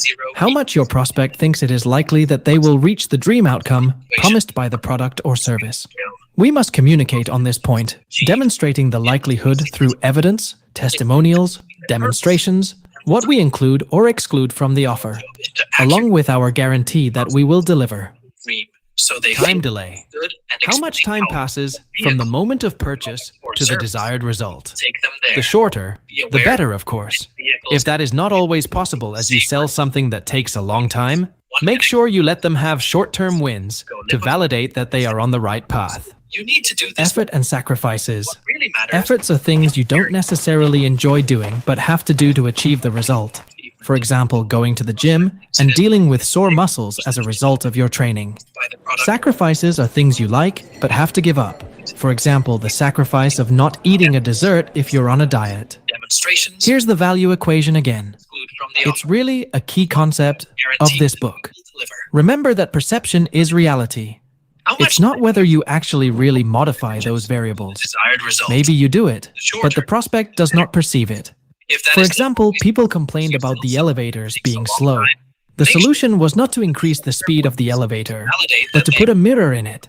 So people would look at themselves to check how they looked, and they completely forgot about the speed of the ride. The Grand Slam offer becomes valuable only if the prospect perceives one or more of the elements in the equation that increase or decrease as they should.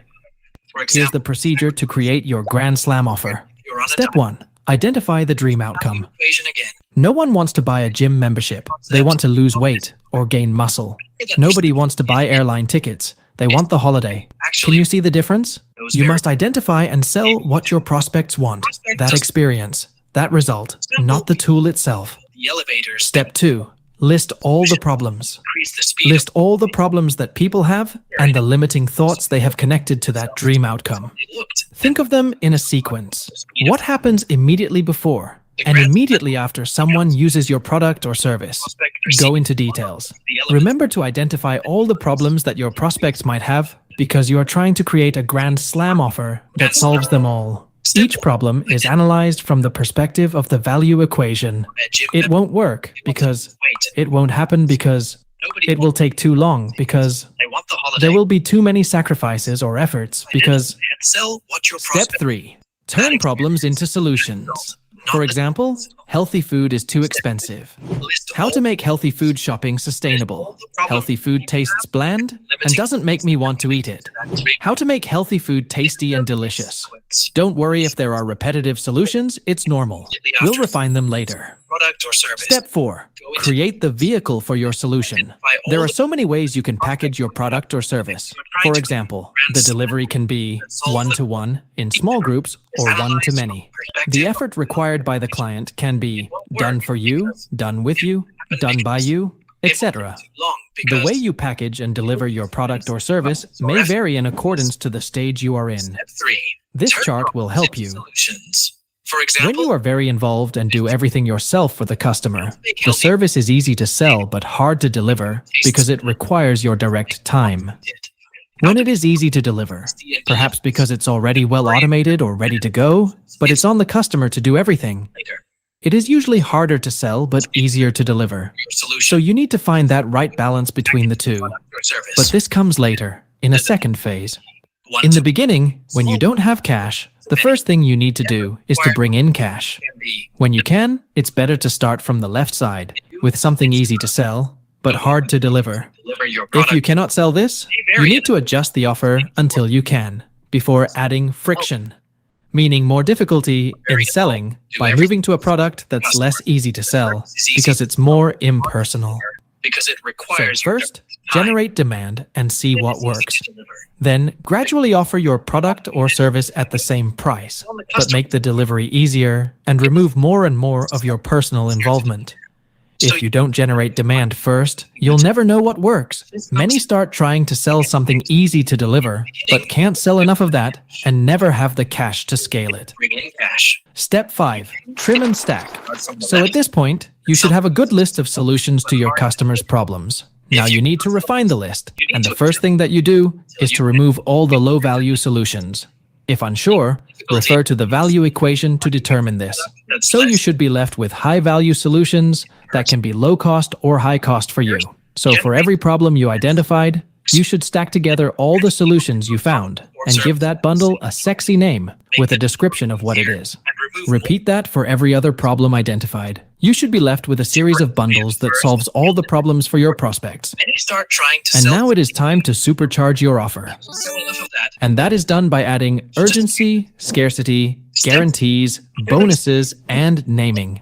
The point is to artificially increase demand for our products or services through some form of persuasive communication. When we reduce the supply, we can then offer those available units for much more money. The perfect combination would be a lot of demand and a small quantity of supply, real or perceived. So, with your offer, you aim to increase demand and decrease the perceived supply so that you can sell the same products or services at a higher price and in larger volumes. How to create scarcity.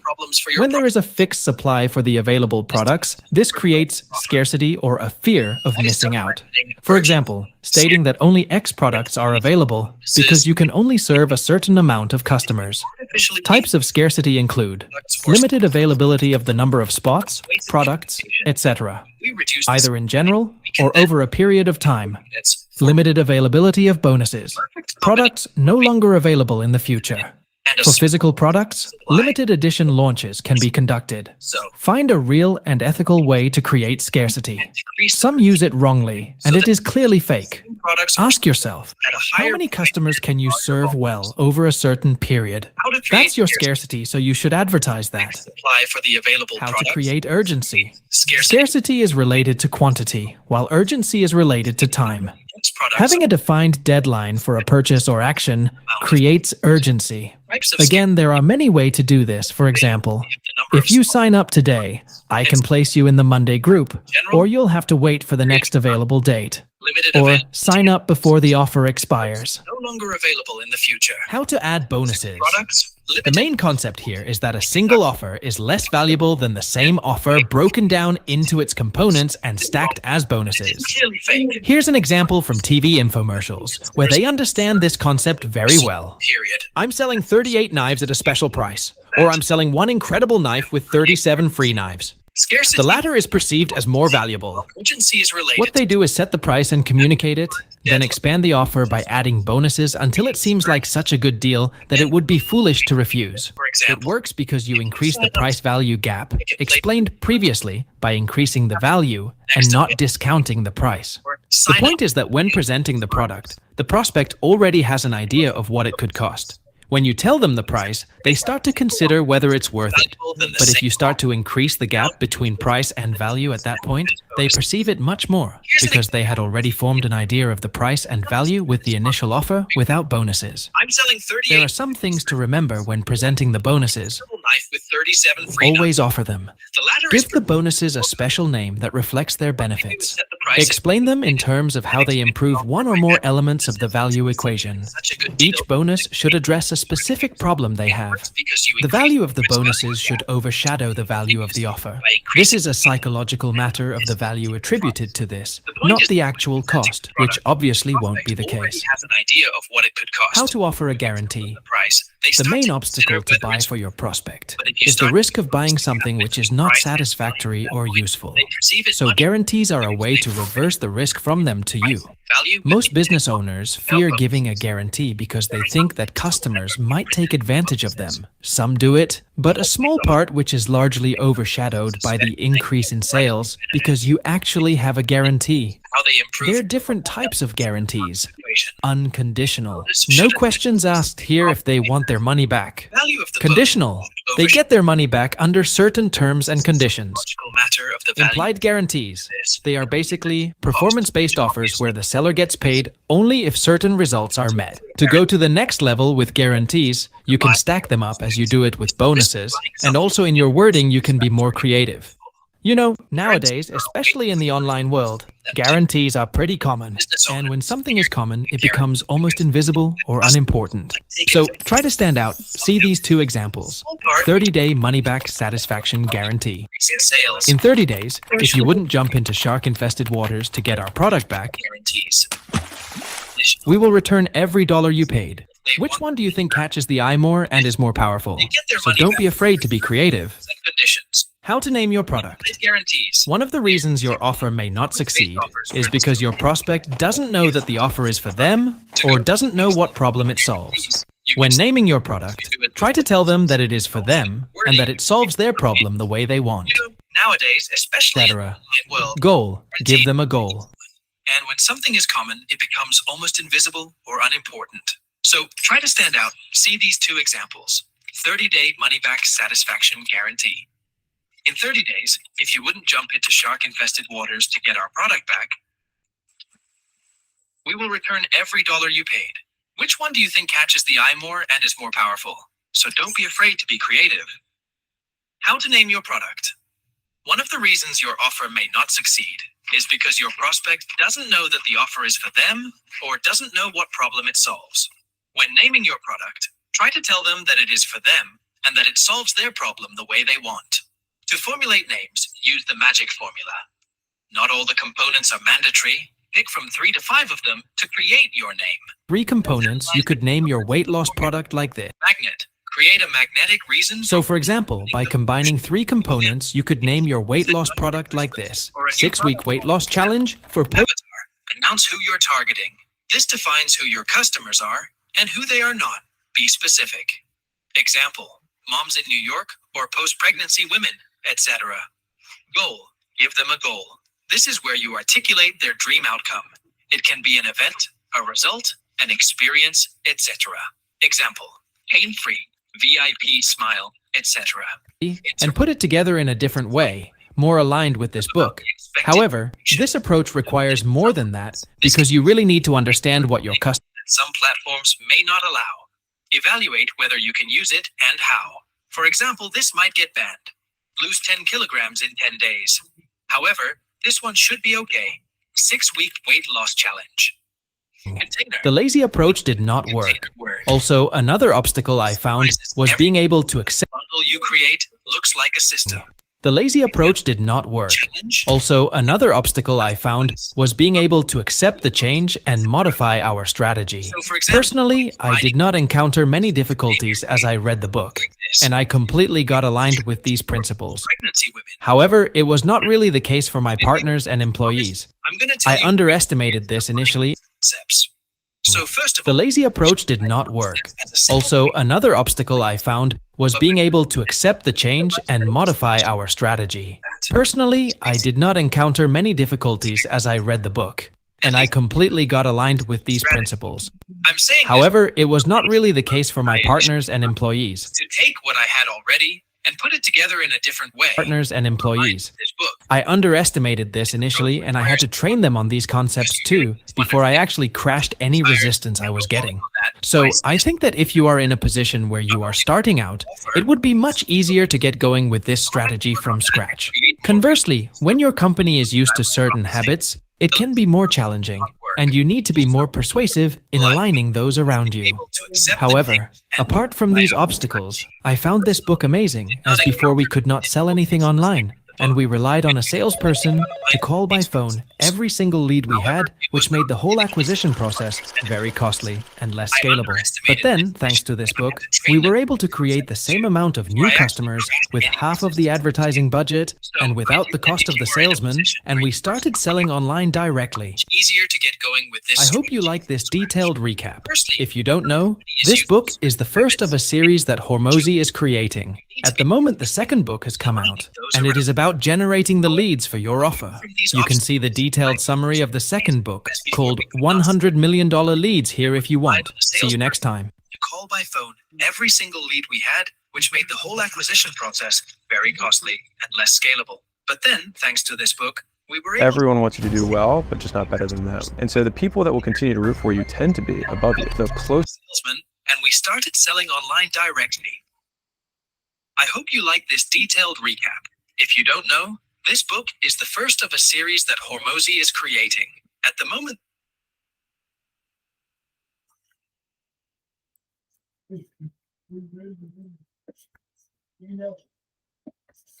So now, using incentive in marketing. I am here. I didn't forget you. Okay. Using incentives in marketing. There are two means of using incentive.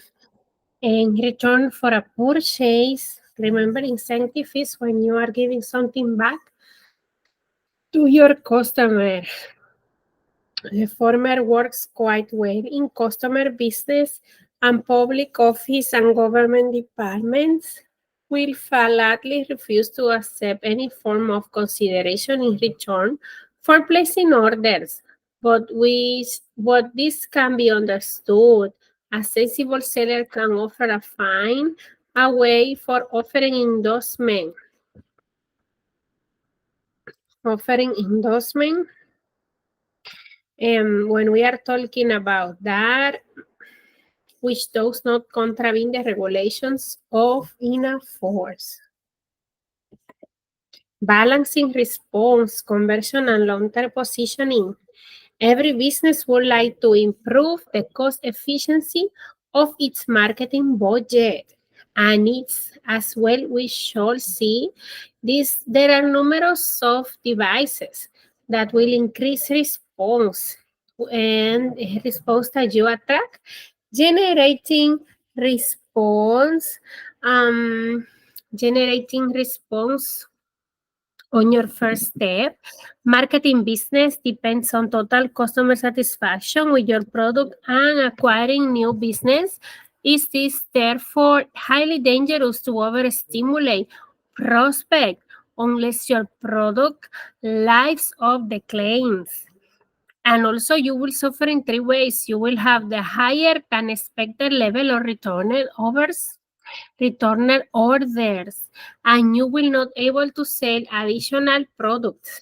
This is something that will happen here. In this case, you will be also able to sell products, but you will have a higher than expected level of return order, will not able to sell additional products to disappointed customer in the future, and dissatisfied customer will each tell several people, losing your unknown amount of future business.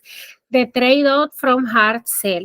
You can usually increase your response by using aggressive techniques, but you remember that your response is likely to be simple, the tip on the iceberg. If long-term positioning, the trade-off from hard sell, 2% of people mail or 0.2 of those who had read newspaper respond to your offer. It is probable that around 5 or 10 times as many notice and read at least part of your message. What do they now think of you? Some will not change. They even think less of your company as a result. One of the most powerful selling weapons is door-to-door selling, but also attracts the most disfavor. Next on the list comes salesperson. The more powerful technique, the more people resent is being used. There is a lot of changes right now. If you think about the online environment. So let's keep talking about here about the user benefits. We have seen that an offer is in the end the user benefit. This might be promotional device or simple the promises of a solution to a problem. The offer must be relevant. Do the target market where the offer is one of the better quality or better value, it is often necessary to support, deliver on your promise. Good testimonial can be obtained quite easily. Offers you always support the positioning of the product, and we examine its position through a definition of the use of example. That's what when we're talking about the user offer, that is the end of user benefit. And we have seen that positioning happens in the mind of customer through a range of inputs, including advertising. The key question is, what impressions do we wish to leave in the minds of our customer? We have seen that offers will vary in terms of what we would like to our customers to do and our nature of the offer that will be pre-select the quality of inquiries gain. Okay, something important to think about. And now let's keep going with the material for you. What is the secret of sales? Here, Make people an offer so good they we would talk about the different sales. The offer is the king, right? Or get them to buy. That's what at the end sales are very important, right? Sales.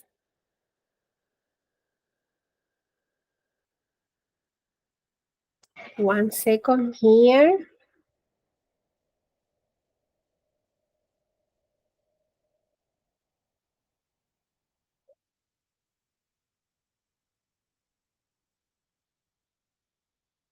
So here we are talking about sales training, right? Because at the end we want to sell, right? Sell training, create relationship with your customer.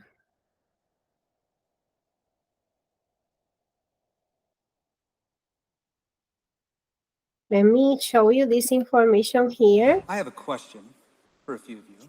I am looking at more coverage for my family. I've got some policies. Covering I'm looking for for more my coverage. family. So I'm that's meeting what with they a are lot of talking different here. companies that are in your space. Sales. At the end, we want to create Tell relationship me with the customer. How we can create this relationship, how we can make our business stronger, right? Okay, let's use this for a little knowledge and we keep talking about this, okay?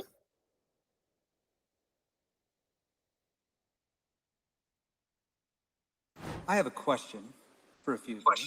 I am looking at more coverage for my family. I've got some policies. I'm looking for more coverage. I'm meeting with a lot of different companies that are in your space. Melinda, tell me, why should I go with you? Why should I go with your company? Why should I go to your company? Here you go. You have the best policies? Okay. Yeah. Best pricing. The best pricing? Okay. Best pricing, best policy. Stand behind your Okay, very customers? Okay. important. All right. Let me see it. Okay.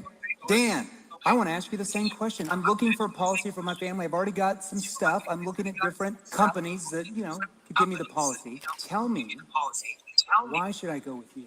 Why should I'd like to learn more about your family. Okay. In what way? Okay. Well, why all of a sudden are you contacting us? What made you decide that you want more coverage? Not a bad question. All right, I'm going to come over to somebody else. Sharon, I'm looking at different companies. I need more protection. I realize I've got a problem. Tell me, why should I go with your company? Why should I go with your company over something? Because I represent.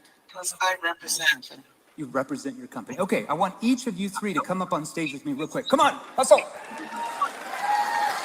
So you guys all have competitors. Every industry has competitors. You know that we lose sales to from time to time. Here, let's just be real. Sometimes we lose sales to competitors. If I asked your competitors the same exact question, and I said, I'm looking at different companies. I've already got some coverage. Tell me, why should I go with you? What do you think your competition would say? I think that they would probably say that they have better coverage than we do. So they have the best this, they have the best that, the best quality, the best owners, the best customer service. Okay. What about you? What would your competition say if I asked the same exact question? Well, the only thing that they have. Okay, so they might, could they possibly say that though too? I mean, they might say the same thing. They might say, hey, you're buying me, not the policy. What if they said the same thing? Basically, based on the knowledge I have and what I can represent and how I can help you. Do they have knowledge? Can they help?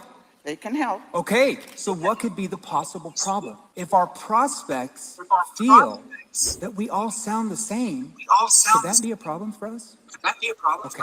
All right, you guys are excused. Come on. Dan, I didn't even ask you anything. Go down. Now, hey, I'll come back to you. I've got something else for you. I'll come back to you. All right. We're going to bring a couple of you back up here at the end. We're going to keep you guys on your toes. I don't know who I'm going to bring up here in a bit. Now, Jeremy, let's talk about this.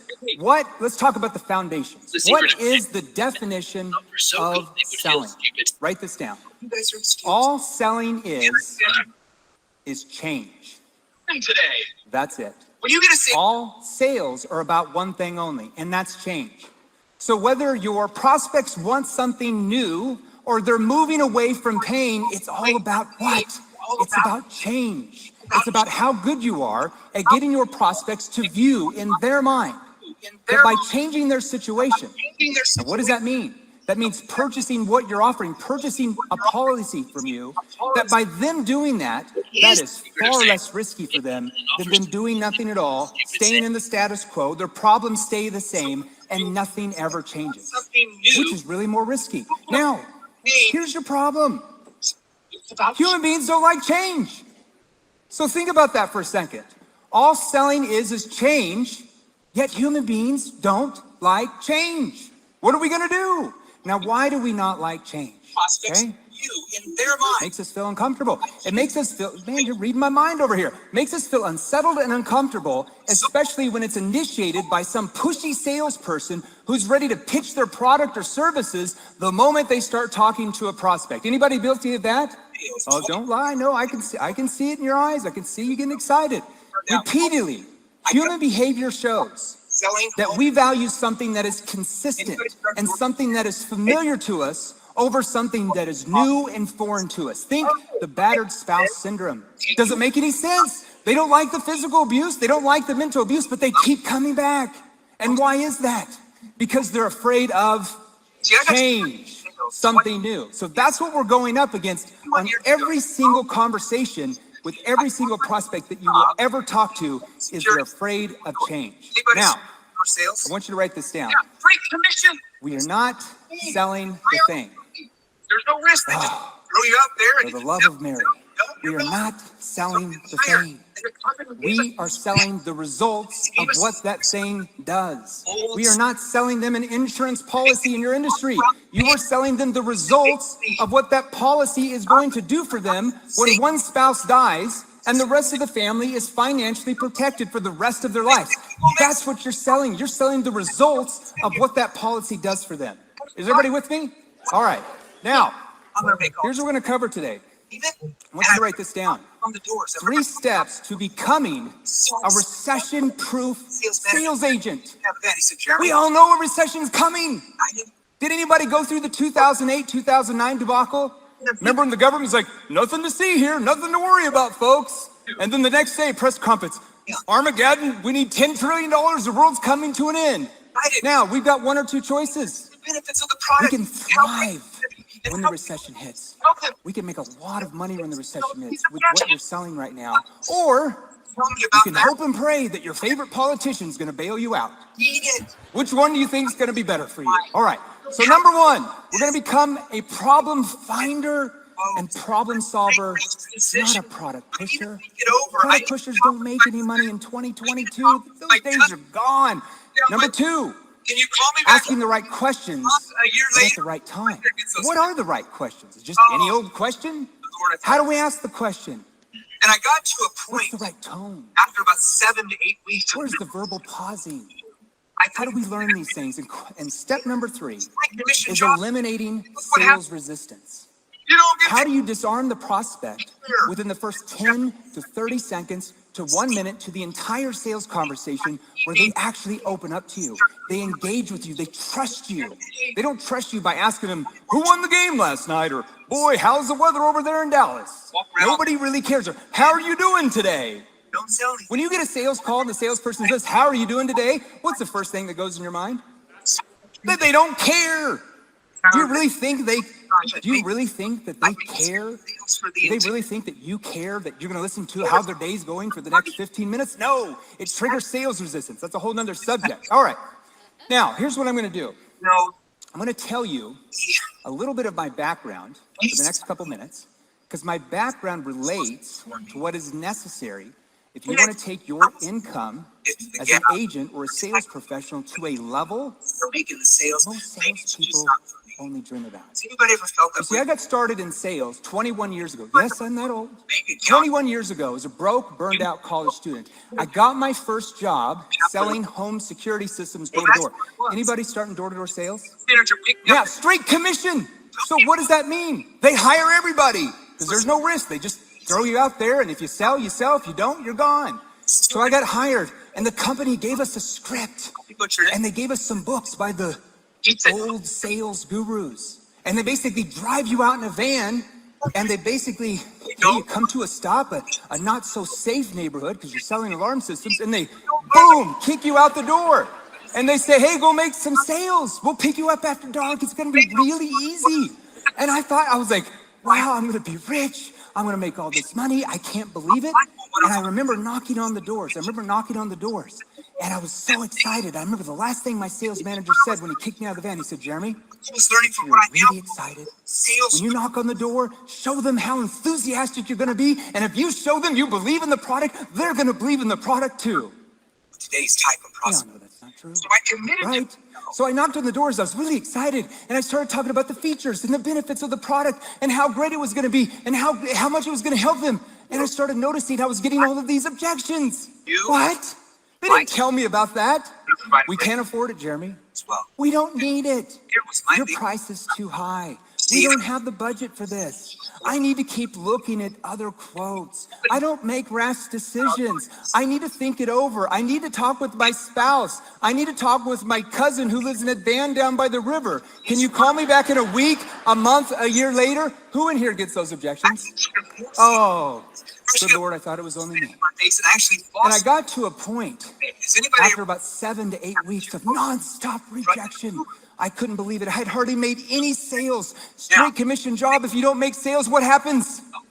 You don't get paid anything. They don't care. And I remember after about 7 or 8 weeks, I remember standing on a curb one late Friday evening, waiting for the manager to pick me up. I had made 0 sales that day. It was 10:30 at night. I'd worked 12 hours. My legs felt like Jell-O. You sold door to door. You walk around all day. What did your legs feel at the end? Like Jell-O, especially if you don't sell anything. And I remember the sweat just going down my chest and my back this hot, humid July night. And I remember like, oh my gosh, I'd made no sales. I'd made 0 sales for the entire week. I worked 60 hours a week for free. And I remember sitting there and I'm just like, you know, who do I believe? Maybe. What do I do? So I'm like, how do I selling theory? Maybe selling just wasn't for me. Neuroscience and the way the brain. Maybe I wasn't born with the gift of the gab. I'm not like all the cool guys in the office that are making the sales. Maybe it's just not for me. Has anybody ever felt that way yourself? Has anybody ever looked at your bank account and noticed you have more going out of your bank account than you have going in? Well, that's where I was. And my sales manager picked me up that night, and he popped in a Tony Robbins CD. Yes, 20 years ago, human beings listened to things called CDs. And Tony said something like this. Why do I still remember it to this day? Tony, if you're listening, I might be butchering it, but he said something like this. He said, most people fail for the simple reason, they don't learn the right skills necessary to succeed. They don't learn the right skills. He goes on to say everybody's taught skills, but the people who fail are the ones who are not taught the right ones. Within the next 17 And it was suddenly like a light bulb went off on my head. It was like divine intervention from God himself. That maybe, just maybe, what I was learning from the company and what I was learning from what I now call the old sales gurus. Did you know one of those maybe they just weren't the right skills anymore. Maybe they were just outdated. Maybe they just didn't work with today's type of prospect. So I committed to myself I'm gonna have to do something about this. If I want to learn, if I want to sell, I've got to master more advanced skills, because I know you, like me, want to provide a great lifestyle for your family as well. Now, here was my major dilemma. You see, I was reading all these traditional selling books from the gurus and what the company was training me, and I would go out and use some of the techniques, maybe feel really uncomfortable, but I would make some sales here and there. But I also noticed when I used a lot of their techniques, I actually got even more objections. I actually triggered more sales resistance. I actually got more doors slammed in my face, and I actually lost more sales than I made. Has anybody ever seen that happen to you as well? You trusted the guru, didn't quite work out, right? Now, at the same time, I was in college. Good college kid. My mom and dad told me to go to college, and my major was behavioral science, human psychology. Which is what? It's really the study of the brain and why a human being makes a decision to do something or not do something. Okay? Now, let's go into this.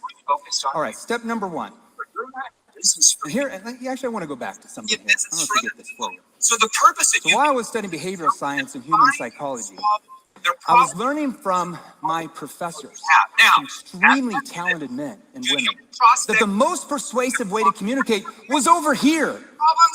But from the gurus, they were telling me it was over here. It was completely opposite. So I'm like, who do I believe? Who do I trust? What do I do? So I'm like, how do I take the theory of behavioral science, neuroscience, and the way the brain makes decisions and wrap that into my sales process? And I want you to write down the top. So I started doing that. I started learning techniques and questions that work with human behavior, that trigger my prospects to engage and want to open up to me, that melted away sales resistance in the first 30 seconds. And at that point, almost overnight, selling became very, very easy and very, very profitable. Why do I tell you that? Because I want you to imagine, when I started, I was dead last. There was like 400 or 500 reps in that company. I was like 499. Like, the secretary could outsell me. I was horrible, okay? I was about to quit. I started learning skills. Within 4 months, I went from last to first. Within another year, I became the #1 salesperson in the entire industry of like 30,000 salespeople selling that type of product service.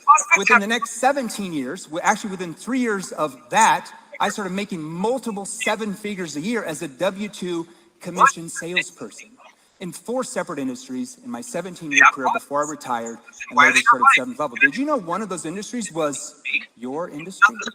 It's not your leads. Okay, I love your industry. I wasn't in insurance, but network marketing, but I love your industry. Now, let's move into this. Step number 1. You gotta learn how to become a problem finder and problem solver.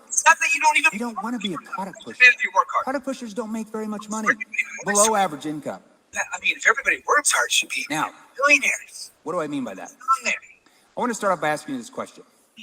Why did you guys become an agent? Why did you start your own business? Tell me. Why did you guys start your own business? Tell me. Freedom? I love that. What else? Why did you get into business? $1 million a year, or if you make. Tell me louder. I can't hear you. Raise your hand. Uncapped income, baby. I love it. What else? Raise your hand if you want to triple. Help what? Triple your income. Train others. What else? And raise if you're a full-time agent. Okay. Love those answers. Help others, make money, have more freedom. And raised. Leave a legacy. I love those answers. And typically when I ask that question, that's pretty much what everybody says. I love it. However, if you answered that way, on whom is your answer more focused on? You're telling me that it's not really. Was it more focused on you and your own agenda, or was it more focused on your potential customers? It was, of course, focused on you. However, you're not in business for you. You're only in business for other people. So the purpose of you being in business is helping them find and solve their problems that most of them don't even know they have. Now, I have to ask you this. Do your prospects in your industry have problems? Raise your hand if your prospects have problems. I better see every DAMN hand raised. Because there's no product or service that's ever been made that doesn't solve a problem and or an emotional need or both, right? Now, take a pen and a piece of paper. Oh, I'm gonna make you do this. I'm gonna ask some of you, better be on your toes. And I want you to write down the top 2 problems that your prospects have. Write down the top 2 problems. I'm gonna give you 27 seconds, not a second more, 27 seconds. Top 2 problems that your prospects have. Write those down. Better be on your toes. I'm coming out there. How many of you read sales books? Yeah, pretty much everybody, right? Top 2 problems that your prospects have. Times 22. Somebody tell me one. Asks 13. Debt. That's a big problem. What else? Health. We're all going to die. That's part of life, the purpose of life. Loss of income, cash flow. Okay, now raise your hand 60 books a year. if your solution solves those problems. Every single book I better see every single hand raised. about selling says. Okay. Have to be So here's what you're telling me. Right? Your prospects have problems. Your solution solves those. So if your prospects have problems and your solution solves those, why are the most of the prospects you're talking to not buying from you? It's after they purchase from you, not before. What's the missing link? More people to buy from you. You know what you have to become? They have problems. You have the solution. Why are they not buying? Can I make a suggestion to you on what the missing link could be? Well, it's not these. It's not your leads. I know you want to blame your leads. I know it's an easy fallback. It's not your mindset. I know you listen to a lot of personal development. You read some good books. It's not that you're not even motivated enough. It's not that you don't even work hard enough. Raise your hand if you work hard. Oh, so everybody works hard. I mean, if everybody works hard, it should be millionaires. What's going on there? Problems. You're going to save me today. Nobody does, right? What your, well, let me retreat back. Right? Let me ask you this question. I don't care how much you're making right now. I don't care if you already make $2 million a year or if you make nothing and you're just starting. Raise your hand if you want to triple whatever number you're at right now. Raise your hand if you want to triple your sales, triple your income. Now, keep your hand raised if you're a full-time agent. You're not a full-time agent. Put your hand up. If you're full-time, keep your hand raised. Keep your hand raised. For everybody that has their hand raised, keep your hand raised if you can triple the hours you're working right now. Oh, what? Oh, okay. So you're telling me that it's not really tripling your hours that could triple your income because you already work 8 hours a day. What, are you going to work 24 hours a day? If you want to triple your sales, what do you have to do? You have to learn more advanced skills. Because what you're saying right now on the phones and what you're asking you has gotten you to where? The income you're at now. So how would it ever get you to here? It can't. You see, it's what you're saying. And it's what you're not asking that's triggering your prospects to run the other way. So if you change what you're saying, if we change some of the wording, if we use it where it eliminates resistance, if we neutralize some of the words that are overly assumptive, too enthusiastic, if we change some of our questions that actually trigger the prospect to want to open up to us, what becomes possible for us? We have the best You can make a lot more than you are. I don't care what you're at right now. You can double, triple, quadruple, whatever you're wanting to do. All right, now, slide we're going to have in our let me presentation. keep going on here. Trigger the prospect. How many of you have read sales books? Sound familiar? Yeah, pretty much everybody, right? So I read 60 books a year times 22 years. So that's a little bit over, I think the math is 13 or 1,400 books. Religiously done that since I went through my first sales seminar with a guy named Brian Tracy. If you guys are good friends with Brian, he taught, you need to read every day. So I read 5 books a year. 3 books I read, 2 on audio, 60 books a year times 22 years. Do you know what every single book I have ever read about selling says? You have to be a problem solver. All right, step number Right? Every book you read, you've got to solve problems, Jeremy. Well, here's the problem. If your prospects don't buy from you, how are you going to solve the problem? Problem solving comes after they purchase from you, not before. If you want to get more people to buy from you, you know what you have to become? You have to be much better at problem finding. Write that down. major behavioral science. Problem solving is after. Why Problem finding is before.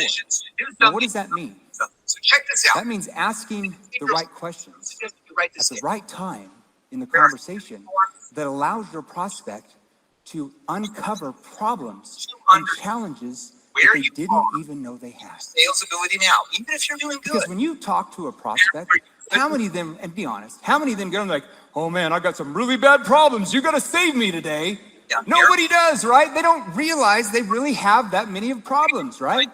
Realize this, your prospects for the most part, when you first start talking to them, like I just said, don't even know they have a problem, right?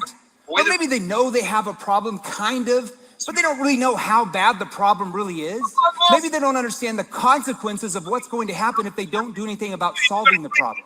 Now, once you learn advanced questioning, which we can teach you, not only are you going to help them find one problem, but now you're going to learn to help them find 2 or 3 or 4 or 5 other problems Cares they about me. didn't even realize they had. Wasted. And when you're able to do that, how do you think they're going to start viewing you? Dominate them. They're going to view you much different than anybody else that has ever called them trying to sell them anything.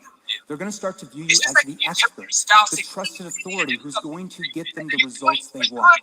All right, now, what are most salespeople? Oh, I hate to say this. I feel like sometimes I just get really mean. God forgive me. Most salespeople, even though we don't believe we were taught this, are taught to become product pushers. Just today. We were taught to ask a few questions. John, what are you looking for in a policy? Who would the coverage be for? How much do you think you need? What's your budget for this side of thing? And then what do after they tell us? We go into our sales pitch, right? Oh boy, I've got the solution for you, talking about our features and benefits and how we have the best in this and we have the best that, which is like taking a bucket of mud, throwing it up against the wall, hoping and praying that some slide we're gonna have in our presentation is gonna magically trigger the prospect to want to buy from us. Told you something. Sound familiar? Yeah, Mary. I call that hopium. It's a drug that so many of you take. You sniff the hopium drug every morning before you get on your calls, and you hope and pray that some fancy slide is going to magically cause them to be like, oh, this is definitely for me. That's such a hard and unpredictable way to make a living. Kids, don't do drugs if you want to make a lot of money in this industry. Hopium's not good for you. Okay? All right. You know I'm being cheeky. All right, step number 2. Asking the right questions, but at the right time. Every single What does that even mean, Jeremy? who's ever tried to sell them anything from a Now let's go back. to some I'm not really crying. I have some dry syndrome. My puncture plugs fell out in Europe, so I'm balling all over the place here. you automatically All right. put yourself over Back to in college, major in behavioral science. Remember, study the brain. Why human beings make decisions to do something or not to do something. So check this out. According to behavioral science, and I would suggest that you write this down. if your There presentation are 3 forms of communication. of your entire I want you to write this down because once you understand where you are in your sales ability now, even if you're doing good, compared to where you could be, it will completely change everything for you. All right, so write this down. Era number 1, the first mode of selling. Now, I'm not going to give you the scientific term, but I'm going to tell you an image. When I ask you this image, I want you to tell me the first word. Well, The this first is words for that come to your mind. today. If I said boiler room selling, About what's the first image that comes to different your mind? sales training and how we Wolf on can. Wall Street, right? Don't you guys love this movie, Leonardo DiCaprio? Hey, I've got a great opportunity for you. And we talk about the features and benefits and why they need to buy from us and why we're so much better and you can trust me and blah, blah, blah, blah, blah. So according to the data, the science, If somebody not can my join opinion, me, because who cares about me? We are the least persuasive when we tell people things. person When we class, attempt to dominate them, individual, okay? posture them, They use manipulate them, push them into doing something we want them to do. It's just like if you